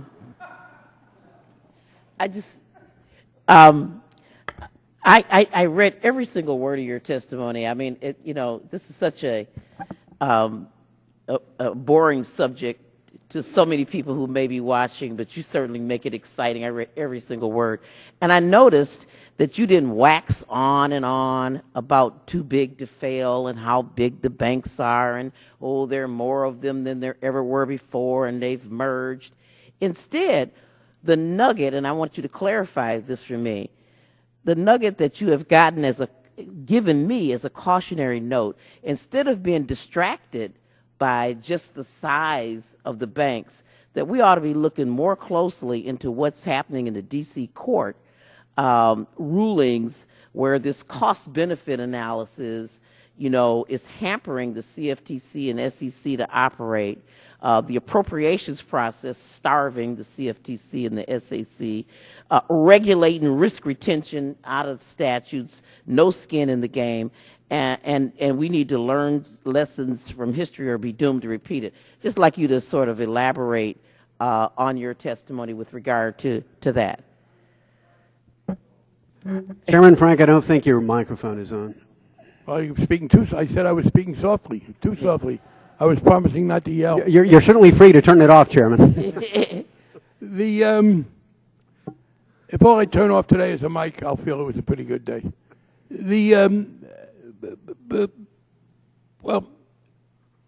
Which issue did you want me to address? The cost-benefit analysis in the D.C. court. And I sympathize very much with the uncertainty. I do think, look, if you're in a situation where you think things are wrong and you want to correct them, there's an inevitable period of uncertainty. So the only way to avoid uncertainty, it's like with on the stability argument, is to perpetuate it. I am disappointed that things have taken too long. In particular, I think we've had a problem in the derivative area, and I again agree with Mr. Dees. He acknowledges there have been some problems in the purely financial area. It hasn't done well enough for the end users. If I had one magic wand I could have waved, I would have merged the SEC and the CFTC. It makes no sense that if you're starting a new country, you'd have one. But they represent deeply enriched, deeply rooted economic and social and cultural divisions, and it would be very difficult to do that. Sometimes people forget America is a more complex country. One of the reasons we have a multiplicity of bank regulators is we have the dual banking system. We have state-chartered banks and nationally chartered banks. There was a proposal by Senator Dodd to give all the regulation of the banks to the OCC, and the state-chartered banks, many of the community banks, said, no, we don't want to be in there with the big banks. We want to stay with the Fed because we want a regulator that pays attention to us and isn't overly influenced. Here the problem is this, one of the best things that happened from my standpoint for regulation going forward was Senator Reid's getting the Senate to say we're not going to allow judges to be filibustered, because you had a very conservative, imbalanced court in the circuit in D.C. You had a lack of funding, and I think the biggest single problem has been the incredible underfunding of the CFTC. The CFTC was given the biggest grant of new authority, derivatives, very complicated. They are wildly underfunded, and I guess that's why people regret that we didn't let the CFPB be in that situation. What many of my friends here would like to do is to throttle the CFPB with underfunding the way they've done the CFTC. And then you have and then you have the financial industry loading all these comments on the agency, which they have the right to do, and then you have the court requiring a very specific analysis and then saying, oh no, that's not good enough. We had an example. The CFTC put out a rule in accordance with the bill's clear language regulating speculation. It basically said if you don't use oil except in your salad and your car, please don't go up and buy a whole amount of it, which is going to have an impact on the price. The court threw that out and said Congress didn't mean it. We did. So, Barney, so that's reclaiming part my of the time. Reclaiming my time. Are we? Is this the sneaker risk thing that's happening to us? The which? With your indulgence. Well, it's an indirect attack. You didn't hear the question before. If I could have one, it's an indirect attack from people who don't want to bring it to the fore and try and repeal it because it's too popular. Time of the gentlelady has expired. Chair now recognizes the gentleman from Illinois, Mr. Holtgren. Thank you, Mr. Chairman. I'd like to thank all of you for being here today on this week of this grim anniversary of Dodd-Frank, especially Mr. Carfang. Good to have you from Chicago, Illinois, my home area. Glad you made it all the way out here. It's increasingly clear that Dodd-Frank is doing real damage to our economy and stalling the economic recovery that we all want. Dodd-Frank spans 2,300 pages and poses 400 government mandates, creates vast new bureaucracies, but despite this, it has not corrected the problems arising out of the financial crisis. This includes the problem of too big to fail and the need for a regulatory system that decreases systemic financial risk instead of increasing risk. Now, some on the other side of the aisle, including the Obama administration and most Senate Democrats, view Dodd-Frank like I view the Ten Commandments, inerrant, unchanging, and demanding our complete devotion. With all due respect to Chairman Frank, I suspect even he would agree that Dodd-Frank did not come down from on high, nor was it written in stone. Thankfully, many on both sides of the aisle in this committee recognize that some parts of Dodd-Frank can be fixed, especially those relating to the community banks, credit unions, and the mortgage industry. After all, Dodd-Frank has had a disproportionately negative impact upon those institutions. These smaller financial institutions help people access the American dream by extending credit necessary to own homes, start a business, or to preserve a family farm. They provide at least 48% of small business loans and serve 1,200 rural counties with otherwise limited options. And they lend based upon personal relationships and local knowledge of a community, not just statistical equations. Unfortunately, Dodd-Frank too often forces these vital institutions into regulatory straitjackets that are designed for big banks, causing them to reduce lending, merge with competitors, or shut down. My constituents in the 14th District of Illinois demand answers to this problem, which is why I'm really grateful for this panel here today. With that in mind, I want to address my first question to Mr. Wilson and ask about how Dodd-Frank is impacting your community bank's bottom line. I've heard from many financial institutions about how high costs imposed by a growing mountain of additional rules, regulations, and compliance burdens are being faced by the industry. Are you concerned that these regulations could force your bank to limit its offering of certain financial products to consumers generally and low-income consumers specifically? And what about the impact that these regulations, as well as their subsequent enforcement, have on the availability and affordability of credit for small businesses and consumers? Congressman, our market is low to moderate income people. The community we serve is 65% Hispanic. The withdrawal of us offering home mortgages is not good. There are products that we have looked at and chosen that not to offer at this time till we figure out the risk. We're a little behind the curve on some of the new technologies. So that's the impact of the risks that we try to face each day. If I have time, I want to get back to a few more questions with you, but I do want to just remind this committee where this all started from. I want to go back to September 25th, 2003.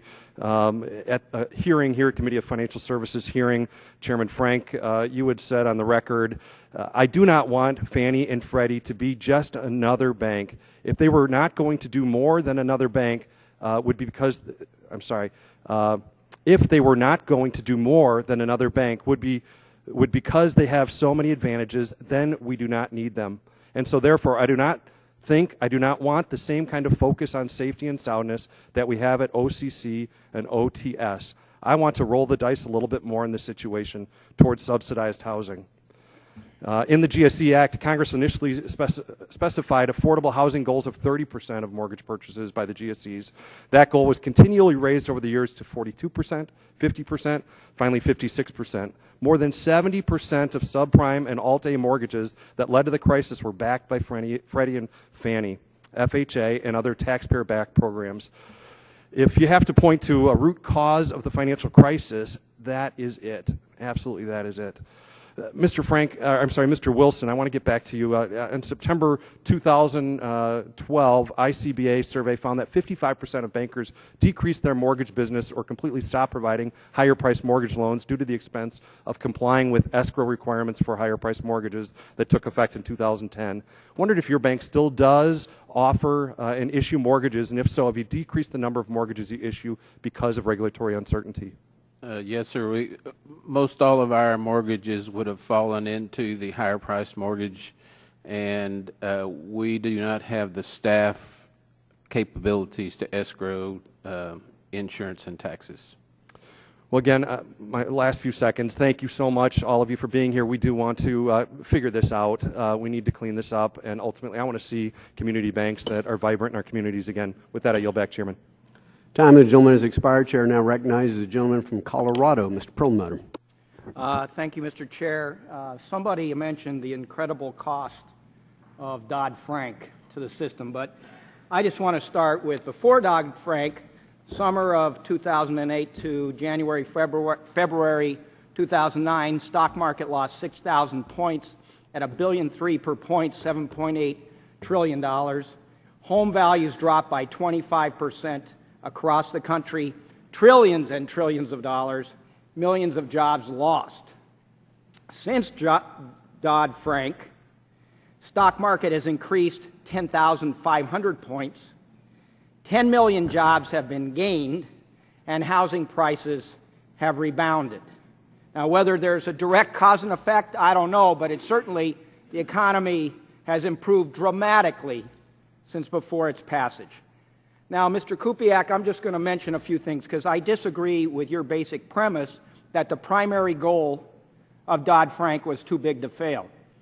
And having sat on the front lines of this thing, I know we were dealing with credit rating agencies, derivatives, mortgage lenders with their no docs, no down, mortgage servicing, appraisals, foreclosures, leverage generally across the system, disclosures, Ponzi schemes, Madoff and Stanford, hedged funds, swaps, say on pay, executives pumping up their stock prices when it wasn't deserved, credit cards, transparency, money markets, the Security Investor Protection Corporation, whistleblowers, securitization, accounting standards, and the CFPB. Each of those was an important goal and is found in Dodd-Frank. So the primary, you describe it as the primary goal. I disagree with you. That wasn't. We had a whole range of things we had to address. I want to enter into the record the article that Mr. Lynch was describing from the Wall Street Journal dated July 21st. And a Bank of America executive said, Dodd-Frank certainly catalyzed substantial amounts of simplification, and we're moving well beyond that through our own initiatives. Without objection. That was what we did. And if I could enter it into... Without objection. Thank you, sir. So, Mr. Frank, I'd like to now see if any of these things triggered thoughts on your behalf. And very much. And let me say, and I go, there's a discussion I've had with the chairman. I am pleased that Mr. Diamond, Mr. Blankfein, and Mr. Moynihan at Bank of America recognize the value of the bank. It wasn't because they were glad to be designated SIFIs. That was never in question with them. I recognize they believe that we brought some stability. They don't like every piece of it, but that we brought some stability. And among other things, it gave them some protection. We had a situation where this was articulated by Chuck Prince at Citi. I asked him once why they hadn't put structured investment vehicles on his balance sheet. He said, because if I do, I'll be at a disadvantage vis-a-vis Goldman. We had some common rules, and there's no question. And as to being the main purpose of the bill was to not get to the point where institutions failed by not having the bad loans and not having these irresponsible derivative practices that caused it. But I also am sorry that the representative of Pennsylvania had so little time to spend with us, because his distortions of the history with Fannie and Freddie were pretty egregious. It is true in 2003, I did say that we should roll the dice with regard to subsidized housing, by which I meant very specifically the phrase we use, multifamily housing built with federal subsidy. In fact, that has done well with Fannie and Freddie. But it's also the case that was 2003. And he referred to me as Chairman Frank. Mr. Cheney in his book said, Chairman Frank stopped it. Well, I wasn't chairman in 2003, because Cheney always had problems with things that happened in 2003, like weapons of mass destruction. But the fact is that we were in the minority. The Republican Party controlled the House from 1995 through 2006. It was entirely their decision not to pass any legislation regulating Fannie and Freddie. I was against it in 2003. By 2005, I switched my position. The gentleman from Pennsylvania alluded to an increase in the affordable housing goals. Yeah, when George Bush pushed it up over 50 in 2004, I objected. And in fact, as you can read in Hank Paulson's book, Bush's Secretary of the Treasury, it wasn't until 2006, when we were on the verge of taking over, that he talked to me and we got Fannie and Freddie legislation. So the Republican Party has been very consistent. From 95 through 2006, they did nothing legislatively about Fannie and Freddie. Well, and I'd remind the chairman that Mr. Oxley, the chairman, said that the White House gave him a one finger salute on dealing with Fannie and Freddie Mac. In our 4 years, we did put them into conservatorship, and since then, the Republican Party has once again, in their control of the House, done nothing about Fannie and Freddie. I yield back to the chair. It's not a one-finger salute, but the time of the gentleman has expired. Chair now recognizes the gentleman from Kentucky, Mr. Barr. Thank you, Mr. Chairman. I appreciate the opportunity to examine the impact of the Dodd-Frank law on its 4th anniversary. Chairman Frank, I appreciated your earlier testimony that your intention in crafting the mortgage reform provisions of the law were directed to encourage more risk retention. I have a bill, H.R. 2673, and that bill is a portfolio lending bill that would encourage more risk retention on the part of mortgage lenders, small banks like Mr. Wilson's bank. And in fact, not only was that bill marked up out of this committee, several of my colleagues on the other side of the aisle, including Mr. Perlmutter, voted in favor of that. And my question to you, would you support such a proposal to give a QM safe harbor status to portfolio loans in which the mortgage originator retains the risk? I'd have to look at the specifics. I'm generally in favor of that, although I would like, and you said you would encourage this. I mean, I think we had to give in to the Senate and loosen the risk retention. I would like to have portfolio allowed to be whatever, as long as it's not below some certain objectionable level, but then also have stronger risk retention. Well, I appreciate your general inclination toward risk retention and your general favorability towards that. Mr. Wilson, I want to direct your attention as a small community banker to the slide here. The ranking member earlier alluded to the fact that you should have no problem originating mortgages now because you're $2 billion or below in assets. This is a slide from the Consumer Financial Protection Bureau. This slide shows what is required, the chart, in order to qualify for the safe harbor protection. It's not just that you have to be $2 billion or below. It's loan features, it's balloon payment features, it's underwriting, it's points and fees. Then there's the portfolio provision. Does this slide explain why you and other community banks have exited the mortgage loan business? The fact that it is so complex on its summary page here is part of the problem. But we did balloon mortgages, and so I don't know, I'd have to go through this. Well, let me just cut to the chase. If we had a bill like the one that I was referring to earlier, where if you could portfolio your mortgage and hold it and retain the risk, hold it in portfolio, would you re-enter the mortgage lending business? Yes, sir. I would love to be able to serve that Mr. segment. Barr, could I ask you one question about that bill?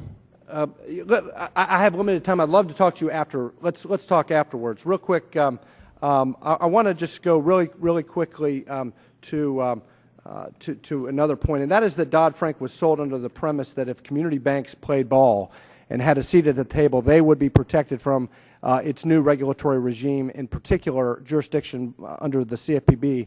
In fact, thanks to reporting in the Washington Post, we know that Chairman Frank had a strategy of selling Dodd-Frank as a bill that protected community banks because they would be exempt from supervision by the CFPB.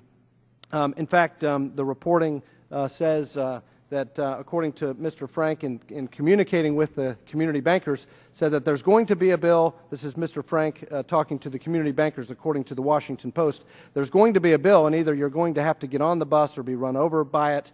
I don't expect you to support the consumer agency, now the CFPB, in public, but what is it going to take to get you to be neutral? The community banker representative says, well, Mr. Chairman, that's going to take a lot. We don't want to have examination forces from this Bureau coming into our banks, given all of the other regulators that are in our banks, and we only have 20 or 30 employees in each of these banks, and they're being eaten alive by exams. They jockeyed back and forth, settling on a standard. This is Chairman Frank and the community bankers. The CFPA is what they called it then. The CFPA's supervision would extend only to banks whose assets exceed $10 billion. And then, according to the Washington Post, again, Chairman Frank said, I'm not asking you to come out and support this, but will you stay silent? The community banker lobbyist says, I can make that work. We've got a deal. I reached across the desk and shook his hand. The Washington Post then reported that this deal was one of the most important made in the path to what would become, 9 months later, the law known as Dodd-Frank. Mr. Wilson, given that recounting of a critical deal made to get Dodd-Frank to the finish line, and given the regulatory maze that you have to go through in order to avoid these regulatory burdens, do you believe that Chairman Frank lived up to his end of the bargain in terms of exempting small community banks from the regulatory burdens? Oh, we are subject to those regulations. We are not subject to examination by another agency. But when they make changes to the regulations, it changes my whole processes, and it changes my training of my staff, and so it is very complex. Time of the gentleman has expired. Chair now recognizes the gentleman from Minnesota, Mr. Ellison. Thank you, Mr. Chairman, Ranking Member. Chairman Frank, out of all of the things in the Dodd-Frank bill, is there one piece of the legislation that you're particularly pleased that we were able to get through? May I begin by responding to that outrageous suggestion that I broke my word? I lived up exactly to that deal, as the gentleman on my right implicitly said. It was that they would not be supervised. There was never any suggestion that they would be exempt from the rules. And your question, I would say to Mr. Barr, did I live up to my deal? The answer is I did. And Mr. Fine, with whom I made the deal, would affirm that. So, no, I don't think you and I will be talking about your bill, because I won't have my motives improperly impugned and a suggestion that I'm not good to my word when there is absolutely no basis for it. As far as the bill is concerned, to me, the most important piece is one of the things that I now worry about, which is risk retention in mortgage lending. I really believe that the single biggest cause was, and it was an innovation, and it wasn't regulated because it was new. You had regulation of mortgage lending pretty good up through the 80s, because most mortgages were made by banks, and banks are regulated. And even if we don't have QM, the FDIC, the OCC will still regulate the loans that Mr. Wilson's bank gives, and I'm satisfied with that. That is, there's a general need to be reasonable. But what happened was, thanks to money coming in from outside the banking system, and yeah, the banks were unfairly maligned, particularly the smaller banks. Most of the bad stuff happened outside the banks because all of a sudden money became available. Not all of a sudden, there was liquidity available You didn't have to go to depositors. When you went to depositors, you got regulated. But there was all this liquidity from oil countries and Asian countries with large balances of payment. So a whole lot of lending shifted to outside of the banks. At the same time, thanks to intellectual property innovation, it was now possible to make thousands of loans, bundle them into a security, and sell them. So the ability to take the risk without having the responsibility for it proliferated. And I believe that was the root of the problem, the ability to make those loans. And I think there's been an inaccurate argument, oh, the federal government forced people to make them. Well, the CRA didn't force Mr. Wilson to make bad loans then or now. It was, and some of the agencies facilitated it, like Fannie and Freddie, but a lot of private people did it too. People did it because they could make money, and they could make money in a way, and Mr. Carfang said it right, I think, they thought they could, as far as they were concerned, the risk disappeared. It didn't disappear. It just went into other places. The people who bought the securities, the people who issued the credit default swaps against those securities, like AIG. And so that's why I am troubled by a suggestion that there won't be full risk retention. And I think some of it, they may get it backwards. They're tougher on loans that are going to be held in portfolio and softer on loans that are going to be securitized. And that's why I see these as flip sides of the same coin. I would like them to be softer, easier, defer, and in both cases there's a common theme. You're deferring to the business judgment of the lender or the securitizer. That is, let Mr. Wilson make loans if he's willing to stand by that and keep them in his portfolio. On the other hand, if I want to securitize those loans, let me do that as long as I stand behind them with risk retention. So that was the single biggest issue, it seemed to me, and I'm a little nervous about what's happening to it. Yeah, well, Mr. Wilson, you want to respond to that? I just wanted to plead with former Chairman Frank to support community banks as in House Rule 2673, not to say you won't support that because of something that was said here, but to support community banks as in the exemption from those mortgages we hold in our portfolio and from the escrow requirements, to support that concept. I will certainly work for that end. I was simply saying I can't negotiate with someone who, I'm a liar. I do have one quick question I want to ask before I lose my time. One of the things that has happened here is not just the bills that sort of, I believe, erode Dodd-Frank, but the lack of funding for critical agencies that's supposed to carry it out, like SEC and CFTC. You have anything to say about that? Yes. I am proud of the fact that we insulated the Consumer Financial Protection Bureau from that strangulation by non-appropriation that's happened to the CFTC. And again, I think I started answering, Ms. Moore ran out of time. I think the Republicans, chairman says it's as bad as the health care bill, but the reaction of the Republican Party to these two bills has been very different. There has been no bill, to my knowledge, to repeal the whole of the financial reform bill, or even any substantial part of it. There have been some things at the margins, some of which I think are good, some of which aren't, but there's been no attack on the whole thrust of it, and they do it by funding. Time of the gentleman has expired. The chair now recognizes the gentleman from North Carolina, Mr. Pittenger. Would you yield a brief moment to the chairman, please? Yes, I think it was Leah DeRocher who said, "Kids, you got third base so screwed up, nobody can play it." So we're going to take a little time in this committee and get it right. And again, we have already dealt with Dodd-Frank's greatest sin of omission in dealing with the GSEs, and we will soon deal with too big to fail. And I look forward to having former Chairman Frank support a number of our community bank regulatory relief provisions. I thank the gentleman for yielding. Thank you, Mr. Chairman, and thank each of you for your testimony. Mr. Wilson, I would say to you that I certainly sympathize with a lot of what you said today. I served on a community bank board for a decade, and in Charlotte, where I live, we've had a number of consolidations. Banks that just could not address the continued requirements and obligations, costs, compliance issues, and it's been bad for consumers and bad for the banking system.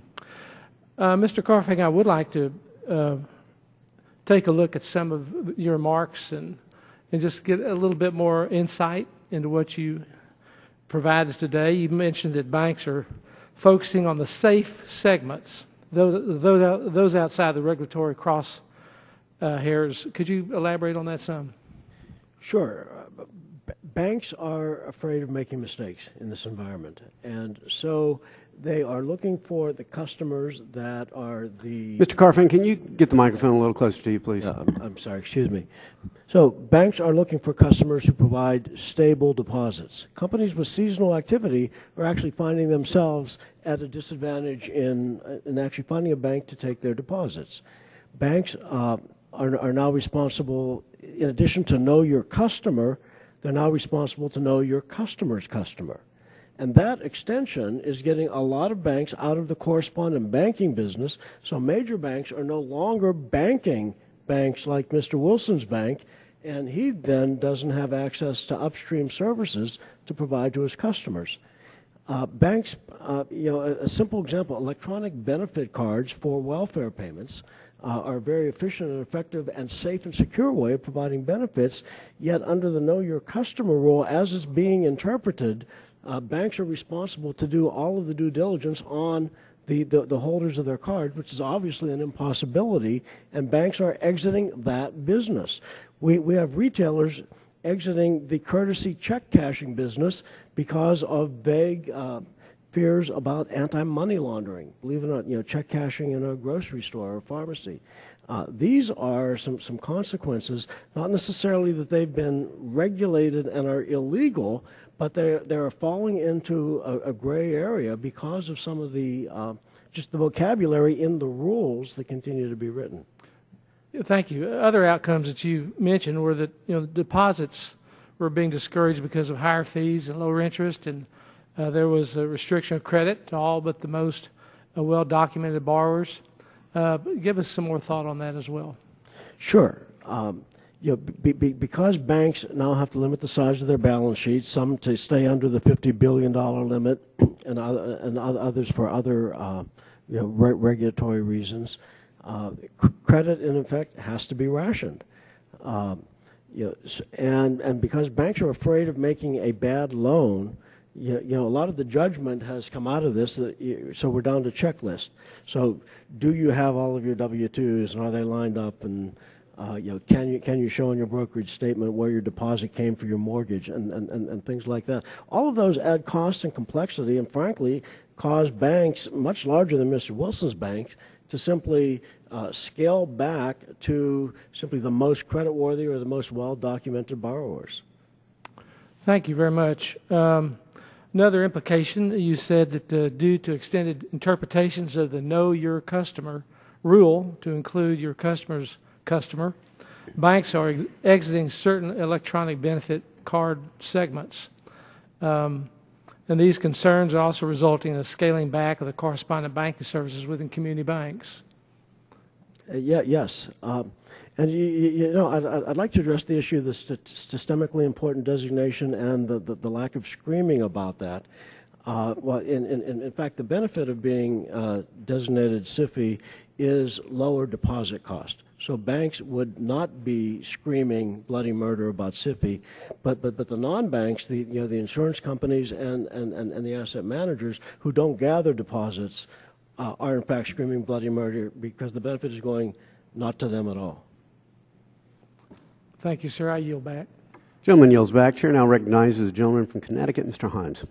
Thank you, Mr. Chairman, and I really do want to thank you for the focus on the question of too big to fail. I know we disagree over the relative merits of Dodd-Frank. I am a real believer that the creation of the CFPB and the fact that American families will be protected from some of the more predatory and toxic products that have beset them for a long time is a real step forward. I also think the regulation of the notional value trillions of dollars derivative market is a real victory. But none of us really know, Mr. Chairman, the answer to the question of whether we ended too big to fail. None of us really know if there is, in fact, a funding advantage for those large institutions. I've looked carefully at the statistical analysis offered by Mr. Kupiec. The statistical significance of his analysis is pretty small. It's also, Mr. Kupiec understands, of course, the difference between correlation and causality. There's a lot of things that impact the funding costs of banks, including the fact that they're international, they have diversity of businesses. A large money center bank looks almost nothing like Mr. Wilson's bank. Nonetheless, nobody really knows whether we've ended too big to fail. Mr. Frank made the point that simply reasserting Glass-Steagall probably wouldn't do it. One thing that is for sure is that we took a whack at it in Title I and Title II. The right question, I think, is not did we end too big to fail. We're not going to know that, frankly, until a systemically important institution is on the ropes. Then we will see. Sheila Bair, who I happen to trust on these matters, says that she thinks that sort of institution can be resolved. But we're not going to know until we see one of these institutions hit the skids. So I guess what I really want to do is continue this line, because I actually think it's a really useful line of analysis, and I'm going to ask Mr. Frank and Mr. Carfang, and if I have more time, I'll open it up. But what I'm really interested in is we've established tools for regulators to both monitor, very aggressive tools, to change the nature of the businesses of systemically important institutions, and a whole set of procedures to resolve those institutions in the case of them running into trouble. That may or may not be adequate. Anyone who says they know the answer to that, of course, is not being honest. So my question is, and I'll start with Chairman Frank and then go to Mr. Carfang, what more could we and should we do to make sure that we never see a repeat? Obviously, a central question, and one of the things we should do is this. And you know, Brad Sherman said, well, what he thinks will happen is if we have another crisis, Congress will vote to give them money. Well, no Congress can bind a future Congress. If that's the theory, then nobody can do anything in a bill that stops the future Congress. My own view is that nothing could be more unlikely given the current political mood, and that's a point I would like to start with to Mr. Himes. People say, oh, it won't work. If we have a crisis, there'll be a bailout. How? I want to know how they think that's going to happen. Will the Federal Reserve ignore the rule that says they can only lend money to an institution that's solvent? Will the Secretary of the Treasury violate federal law and give people money? I don't understand the scenario. The political pressure would all be the other way. So my view is the best thing we can do, well, one thing is just there's a self-fulfilling prophecy. People say, oh, the big banks that are too big to fail, they're getting all these benefits because people believe that they will be bailed out. Well, they benefit from people saying that. People have a right to say what they want. But that is, I think, an inaccurate, self-fulfilling prophecy about what will happen. Again, I do not foresee a situation in which there would be political pressure on the federal government to ignore the law that says you don't give them money and allow them to keep acting. The only other thing you do is, and I thought Ed Perlmutter's questions were right, we want to keep them from failing. But we tried everything we could. I guess the other thing we'd do would be to mandate smaller banks. But again, Lehman Brothers precipitated a crisis, and I don't know what it would take to get everybody, $1 smaller than Lehman. Thank you. Thank you, Mr. Chairman. Mr. Carfang? You know, there's no clear definition of systemically important, and if we knew what we were trying to regulate and in order to strengthen the economy, we'd be much better able to do that. You know, the U.S. is the largest economy in the world. No U.S. bank ranks in the top 5 largest banks in the world. Only 3 in the top 20. Systemically important is really a function of interconnectedness, complexity, and things of that nature. I agree with Representative Frank that, you know, at some absolute size, you know, if you're $1 trillion on your own balance sheet, yes. But if you're an asset manager or insurance company where you're not even holding the cash, you're simply a custodian for other people's cash, that is absolutely not only is it ludicrous, it's chilling because it tells everyone else, gee, you know, behave because you might be designated systemically important. And if you're not a deposit taker to take advantage of that deposit subsidy by being designated systemically important, you're at a serious competitive disadvantage. Time of the gentleman has expired. Chair now recognizes the gentleman from Delaware, Mr. Carney. I want to thank the chairman and ranking member for holding the hearing today, and all the panelists for coming, bringing your expertise and your opinions, particularly former Chairman Frank, for notwithstanding your fact that you don't miss us here, that you're coming back, and we certainly miss you. You were very helpful to me as a junior member, freshman member in the last Congress, and now I feel like you're looking over my shoulder at everything I say and ready to slap me on the side of the head with your hand extended. Recently, my father passed away, and in recalling all the wonderful things that he did for me and my family, I recalled that he, when I got my first home, signed the loan for the mortgage for my brother and me.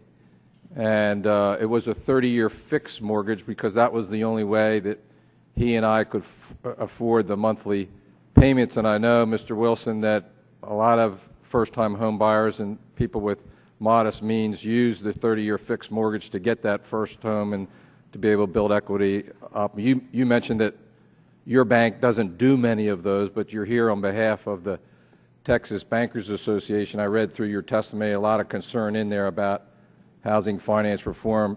Former Chairman Frank, on a regular basis when in my first term, would talk about the unfinished business of GSE reform. I've been fortunate enough to work with Mr. Himes and Mr. Delaney on a bill that we think addresses a lot of the concerns and would preserve the 30-year fixed mortgage. It's H.R. 5055. And in the Texas Bankers, on their website, they mention GSE reform as a priority. And one of the concerns they have is that the compensation paid to the GSEs previously and now for what amounts to a full government backing is simply not priced correctly, and that it becomes a barrier for entry for private capital. Our bill would do that. We believe it would price that risk appropriately. It would give an explicit government guarantee, the same terms as the private capital. Are the Texas bankers concerned about the availability of the 30-year fixed in proposals to reform GSEs? The 30-year fixed rate is a viable, it's not a product I've ever offered, although I would offer a 20-year amortization with a 5-year balloon. But yes, the access to credit is important to Texas bankers. So that's the primary goal of our piece of legislation, to preserve that instrument of affordability, and we think that we do it. Chairman Frank, you've said a number of times this morning you're concerned about securitization and that being a significant problem. What are your concerns going forward as we look at reform and particularly reform of I think it's time to get rid of Fannie Mae and Freddie Mac. And as I said, we were the first ones in 2007 to put them into severe constraints and stop the bleeding, and then they began to make some money. I think there was this question: do we want to preserve the option of a 30-year fixed-rate mortgage? And I am convinced by people I've talked to in the banking industry, the real estate industry, the home building industry, that absent some government involvement, that's not sustainable, because nobody is going to lend, or very few people are going to make a 30-year fixed-rate loan with no protection against interest rate. That there needs to be some protection, not against credit risk, that should not be a public function, but against interest rate risk. And by the way, that's been the testimony of all the people who've come. So I think your approach, the approach in the Senate with Crapo, with Walker, Warner, Crapo, and Johnson, and I think, frankly, that's why we are. And the chairman said, Chairman Hensling, well, we're going to do Fannie and Freddie, but the fact is that bill hasn't gone to the floor. I understand it was a real chairman's job to get it through. I know what those are like. But we have about what? You have about 3 or 4 weeks left in the total session, or 5 weeks. I think it's pretty clear that bill couldn't pass the House because it represents a viewpoint that's a valid intellectual viewpoint, but that's a minority. That more people agree with you, Mr. Delaney and Mr. Carney, that you need to have some involvement to protect people against the credit risk on a 30-year fixed-rate mortgage. So my prediction is that the Republicans are going to complete their 4th year in a row of controlling the House and having passed no legislation in the House on the GSEs. I wish that weren't the case. I would be interested, my time is running out, but I'd be interested in the panelists' view on the various bills that are before this committee. We've had a lot of discussion today about differentiating banks by regulations. Chairman Tarullo has come up with some thoughts, and I'd like to explore that with several of you. Thank you very much, Mr. Chairman. The Chair wishes to make an announcement that it is the Chair's intention to recognize the members that are currently in the room. Those who may be monitoring this in their offices, tough luck. This has the blessing of the ranking member. And of the former chairman. Well, always happy to have the gentleman's opinion. The Chair now recognizes the gentleman from New Mexico, Mr. Pierce. Would you yield to the Chair for just a brief moment? Yes. I thank the gentleman for yielding. Apparently, the Democrat-controlled Senate may be having a little problem with their GSE bill. I'd like to note that for the record. And we have a disengaged president on the subject as well. I look forward to him changing his mind, perhaps, in the last 2 years of his administration. I thank the gentleman for yielding. Thank you, Mr. Chairman. And at this time, I would appreciate it if we would post the chart that everyone has in front of Mr. Wilson. Your testimony aligned most closely with the people in my district because we have a very rural district, a lot of small community banks, and they're telling us similar stories. Was it mine? And we were told that that Dodd-Frank was only for the big banks. In other words, it was there was this bifurcation that would cause small banks not to have to go through everything. Now, it's my understanding that you would have to go through each step of this chart. First of all, you have to fit the small creditor qualifications, then look at the loan features, then the balloon payment features, the underwriting features, the points and fees, the portfolio, and then the type of compliance presumption, the higher price on a higher price loan. Is that pretty well the regulatory process that you would have to go to originate a loan? Yes, sir. Yeah, and so you've got 17 employees at the bank. How many employees would it take for you to accomplish all of this? I mean, don't go over 100 or. I understand it's you would not be able to accomplish it with the number of people that you have right now. Yes, sir. Yeah, and so we're led to believe that there is two different kinds of regulators that they're going to come in, and if you're a big institution, they use one set of values. Are you finding that they actually come in, or do they just enforce the same set of values all the way down to the small guys? The regulations apply to us, and we have always been regulated by the FDIC, and they and our Texas Department of Banking, and they've done a really good job of regulating us. The problems that are being addressed in Dodd-Frank, a lot of those occurred by non-regulated people, and the CFPB, I would argue, ought to be regulating those folks and leave us with the guys that have always regulated us. You bet. So the problems did not originate on Main Street, but we transferred the punishment down to Main Street and actually left out Fannie and Freddie, two of the bigger offenders, left completely out, and Wall Street itself has more capabilities and to perform the regulatory tasks than do the small banks. And that's the reason that you said you've lost 80 banks out of the state of Texas? Yes, sir. That's an amazing number. Now, if you consider, let's say that in your small town of San Diego, Texas, that there are, along the spectrum, there's people with better means and people with lesser means. Now, which group is going to be most punished by shutting down local community banks? Do the people on the low end of the income ladder in San Diego understand where else they could go for a loan? Do they have the capability, the wherewithal to go to Dallas or Houston or Hobbs, New Mexico, or somewhere like that? No, sir, but there are some payday lenders there in San Diego, but for the smaller people. Yeah, so what we're going to do is leave a vacuum there, and people who are not monitored, who are not regulated, are going to show up and fill that vacuum. Is that the way you would read it? Unfortunately. And you said that you don't give mortgage loans anymore just because of the high risk. What risk do you find involved in giving mortgage loans? Well, there's the compliance risk, and it's the being told what kind of mortgages I can make, and then going through and trying to do the qualified mortgage. Yeah, that whole list of things, the full 2 sheets. Having to escrow taxes and insurance. We're just not staffed or equipped for that type. Never have in my 35 years. And so again, we're going to make it harder for people in rural areas, especially on the lower income spectrum, to get loans for houses or trailer houses.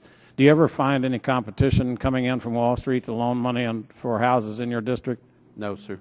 Yeah, so basically what we're telling rural America with Dodd-Frank is that if you live in the rural part of the country, you're just going to be up the creek without a paddle. Or there are other descriptions we could use, but we'll probably leave it to that one. Mr. Chairman, I would yield back the balance of my time. I appreciate, Mr. Wilson, that you're providing a service that's desperately important for the low-income part of this nation. Thank you very much. Thank you. Gentleman yields back. Chair now recognizes the gentlelady from Alabama, Ms. Sewell. Thank you, Mr. Chairman. I want to thank you and Ranking Member Waters for bringing this panel and all of our guests who are here today.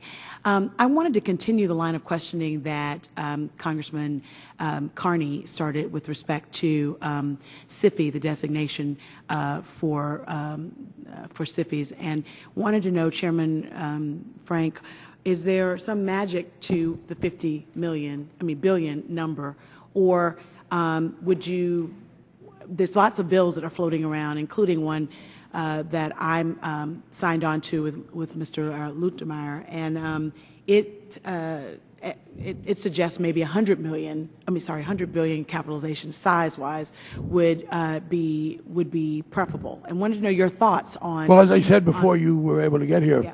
I do agree that there's room for that. I was at the meeting at the Chicago Federal Reserve Conference when Governor Tarullo talked about doing that, talked about exempting the smaller banks from Volcker and compensation explicitly. I think that's a very good set of ideas. And yes, I think that should be revisited. I think you find some absolute number below which you can't go, and then you look at some other factors. You don't want too much uncertainty. I think that you run into the problems Mr. Carfang has talked about. But yeah, I think you said it's a magic number. No. But you always have to have a number. Is 21 the magic number for voting? Is 435 the magic number for House of Representatives? You always have to pick a number, and it will always be somewhat arbitrary.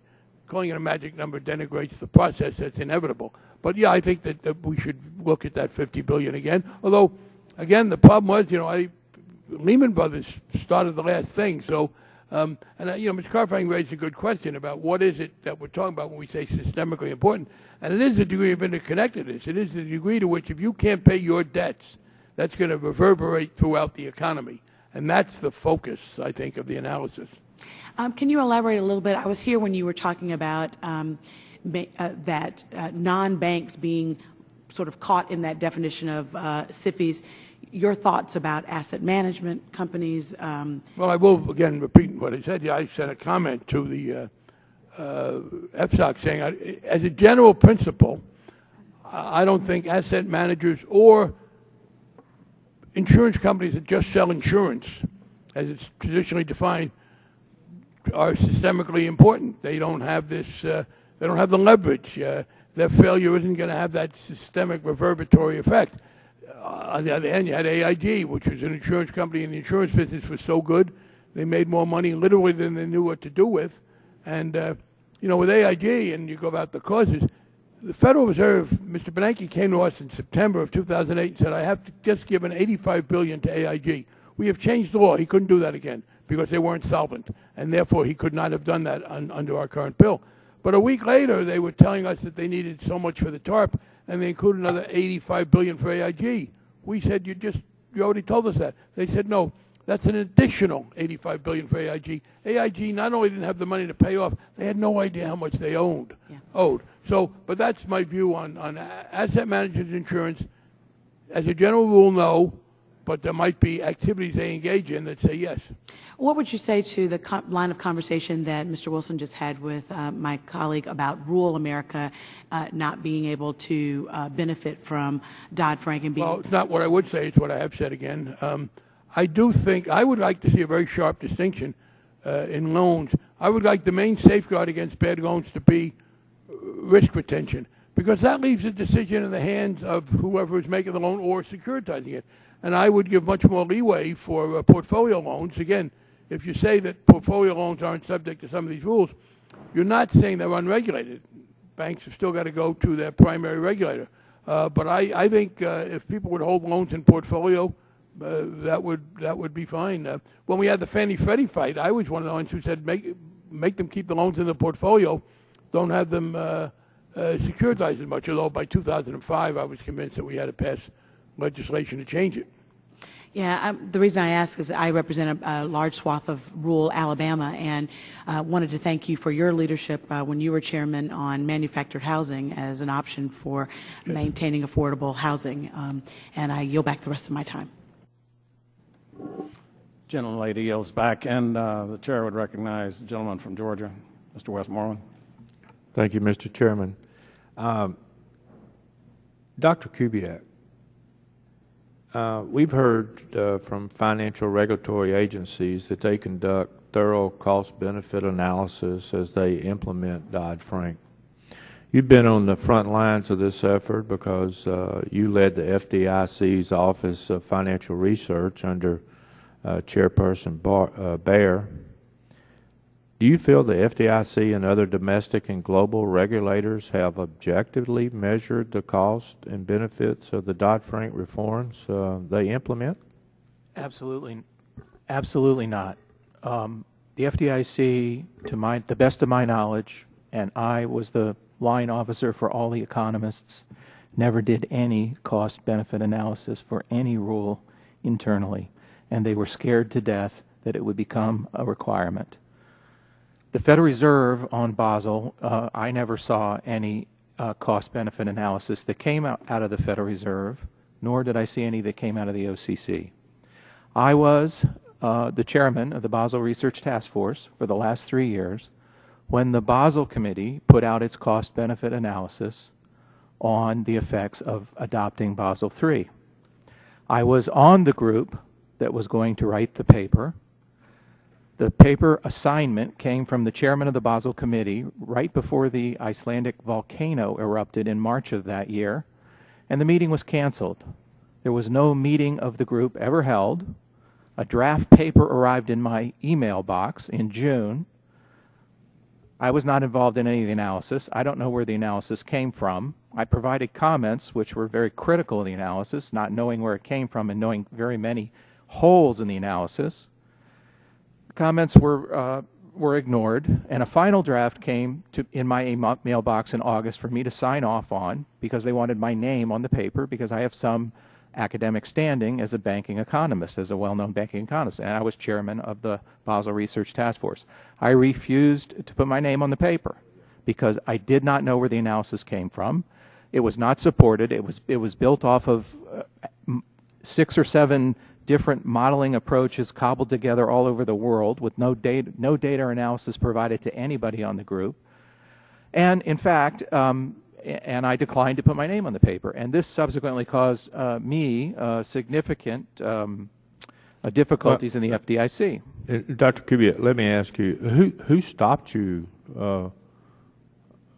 from doing this analysis? There was never a meeting to plan how there would even be an analysis of how the Basel implementation of Basel III should even be measured, how it should even be measured. A paper fully drafted appeared in my mailbox in June for me essentially to agree to. I don't work like that. So would you say that they were trying to inflate the benefits and underestimate the cost? Absolutely. And I could give you many specific examples of that if you wanted to go into details. And my comments were exactly to that effect. And it's interesting that subsequently in the fall, when there was a negotiation among the Basel Committee membership to try to get to figure out what the capital ratio should be in the final rule, the Chairman Baer was trying to get the Fed to get the ratio higher than they wanted. The Fed wanted a lower, more lenient ratio. And Chairman Baer referred to this Basel study as evidence that it didn't hurt things to raise the ratio. And Governor Torello and Pat Parkinson actually called Chairman Baer and presented my critique of the paper, asking her how she could use that discussion to strong-arm for higher capital when her own banking economist who was on the committee wouldn't sign on to the results. So I do not think this is done in general. Thank you very much. And I want to read something into the record. The American Action Forum places the price tag for annual compliance with the Dodd-Frank Act at $21.8 billion and 60.7 million paperwork burden hours, the equivalent of 30,370 employees working full-time to complete annual paperwork. These burdens are up from 15.4 billion and 58.3 million hours last year. That's an increase of 41% for the cost and 4% increase for the paperwork hours. The Bureau of Labor Statistics and Occupational Outlook Handbook said employment of financial examiners is projected to grow 27% from 2010 to 2020, faster than the average for all occupations. And it's hard to say that this does not create any burden on our financial institutions. Time of the gentleman has expired. Chair now recognizes the gentleman from Indiana, Mr. Stutzman. Thank you, Mr. Chairman, and thank you to the witnesses for being here today and for sharing with this committee. I'd like to, first of all, say, Mr. Chairman, that I know for Hoosiers back home who are having to deal with the rules from Dodd-Frank and the new standards that they have to be held to is definitely a burden to them in ways that they've never seen before. And Mr. Chairman, I'm sure you remember the young man who was here in a couple of months ago that the gentleman from Kentucky, Mr. Barr, had invited, who was a fifth-generation banker, shared with this committee how that a small bank in central Kentucky, fifth generation, he was the fifth generation, had survived the Civil War, had survived World War I and II, survived the Depression, wars in between, recession, and but didn't know that this bank would survive Dodd-Frank. And I think that sums it up in a lot of ways in what small banks, community banks, mid-sized banks are dealing with today, and that we are seeing a consolidation in a way that I don't believe or should have ever been the intention of any policy passed here in Washington. And I know that as we look, I heard from others on the other side of the aisle about how Washington saved our economy from going over the brink. And I'll tell you, there's a lot of folks back in northeastern Indiana who felt like they did go over the brink, that they never were able to recover. They still haven't recovered.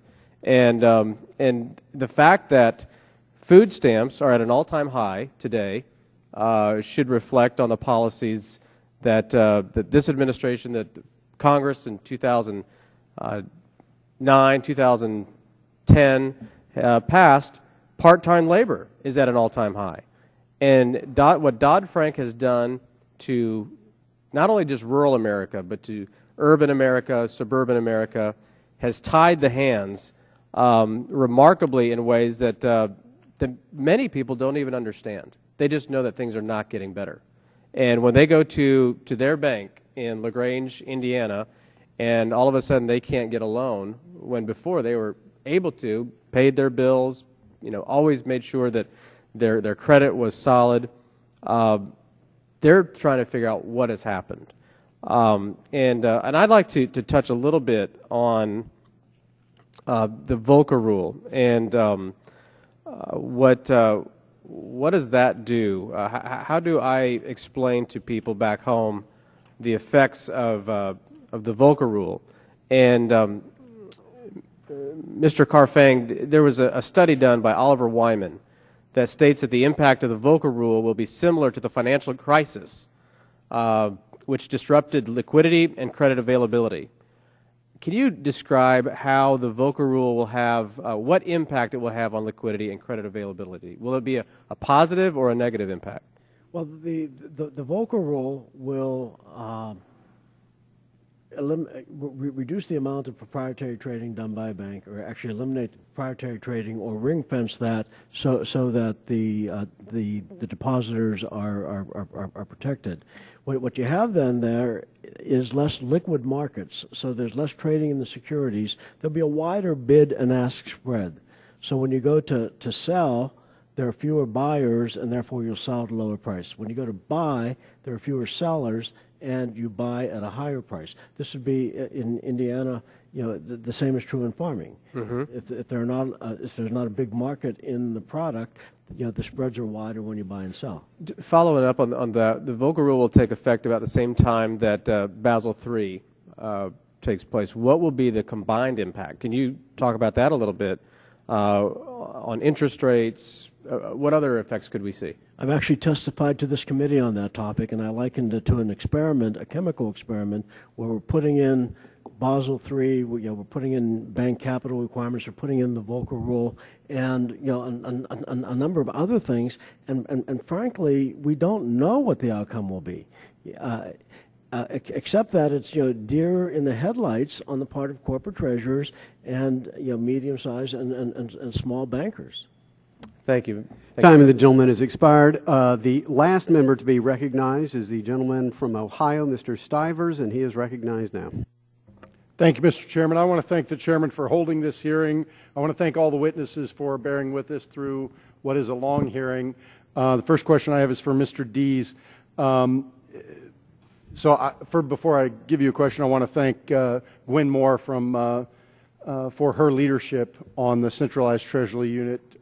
She and I have worked together to try to get that issue fixed. Can you tell me what will happen if we don't actually get that bill fixed today? I know there's no action letters. There's been some regulatory relief. But what happens if we don't actually get that passed for end users like you? Well, it will increase so that it just increases the uncertainty of the end user margin exemption to the extent that then those transactions would be ineligible for the exemption. Then companies like my own would have to post cash margin, which would subtract from money we would otherwise invest in our business. And if you had to do that, would you continue to manage your risk in a centralized way that's smarter and allows you to offset risks that offset each other, or would you probably move to a less active form of risk management? We would either have to do that in a completely different way with uncertain costs, or we would have to retain the risk ourselves. Either way would likely cause an increase in cost. And risk for your business. And risk. Thank you. The next question I've got for Mr. Kubiak. This issue's been beat several times, but I think it's really important to hit it again. So the Dodd-Frank Act set the asset level of systemically important institutions at $50 billion. Do you know if there's any relevance to the selection of this arbitrary number? Is it cross-referenced anywhere else? No, it's an arbitrary number. There's no scientific basis for $50 billion.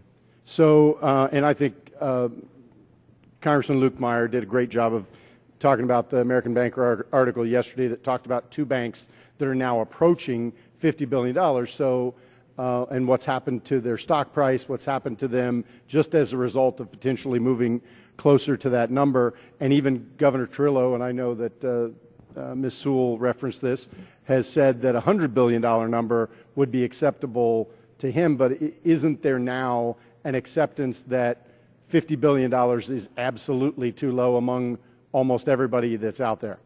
$50 billion, I think, is too low for all the intrusive regulations that come along with it. My recollection, and it could be a bit fuzzy, was that the $50 billion came out because at the time CIT, which was a non-bank financial institution, they decided not to bail out, and it was slightly below $50 billion. And I think, as my recollection is, that tied people's hands at the time that they couldn't go. So they said, it's got to be bigger than CIT, so let's call it 50.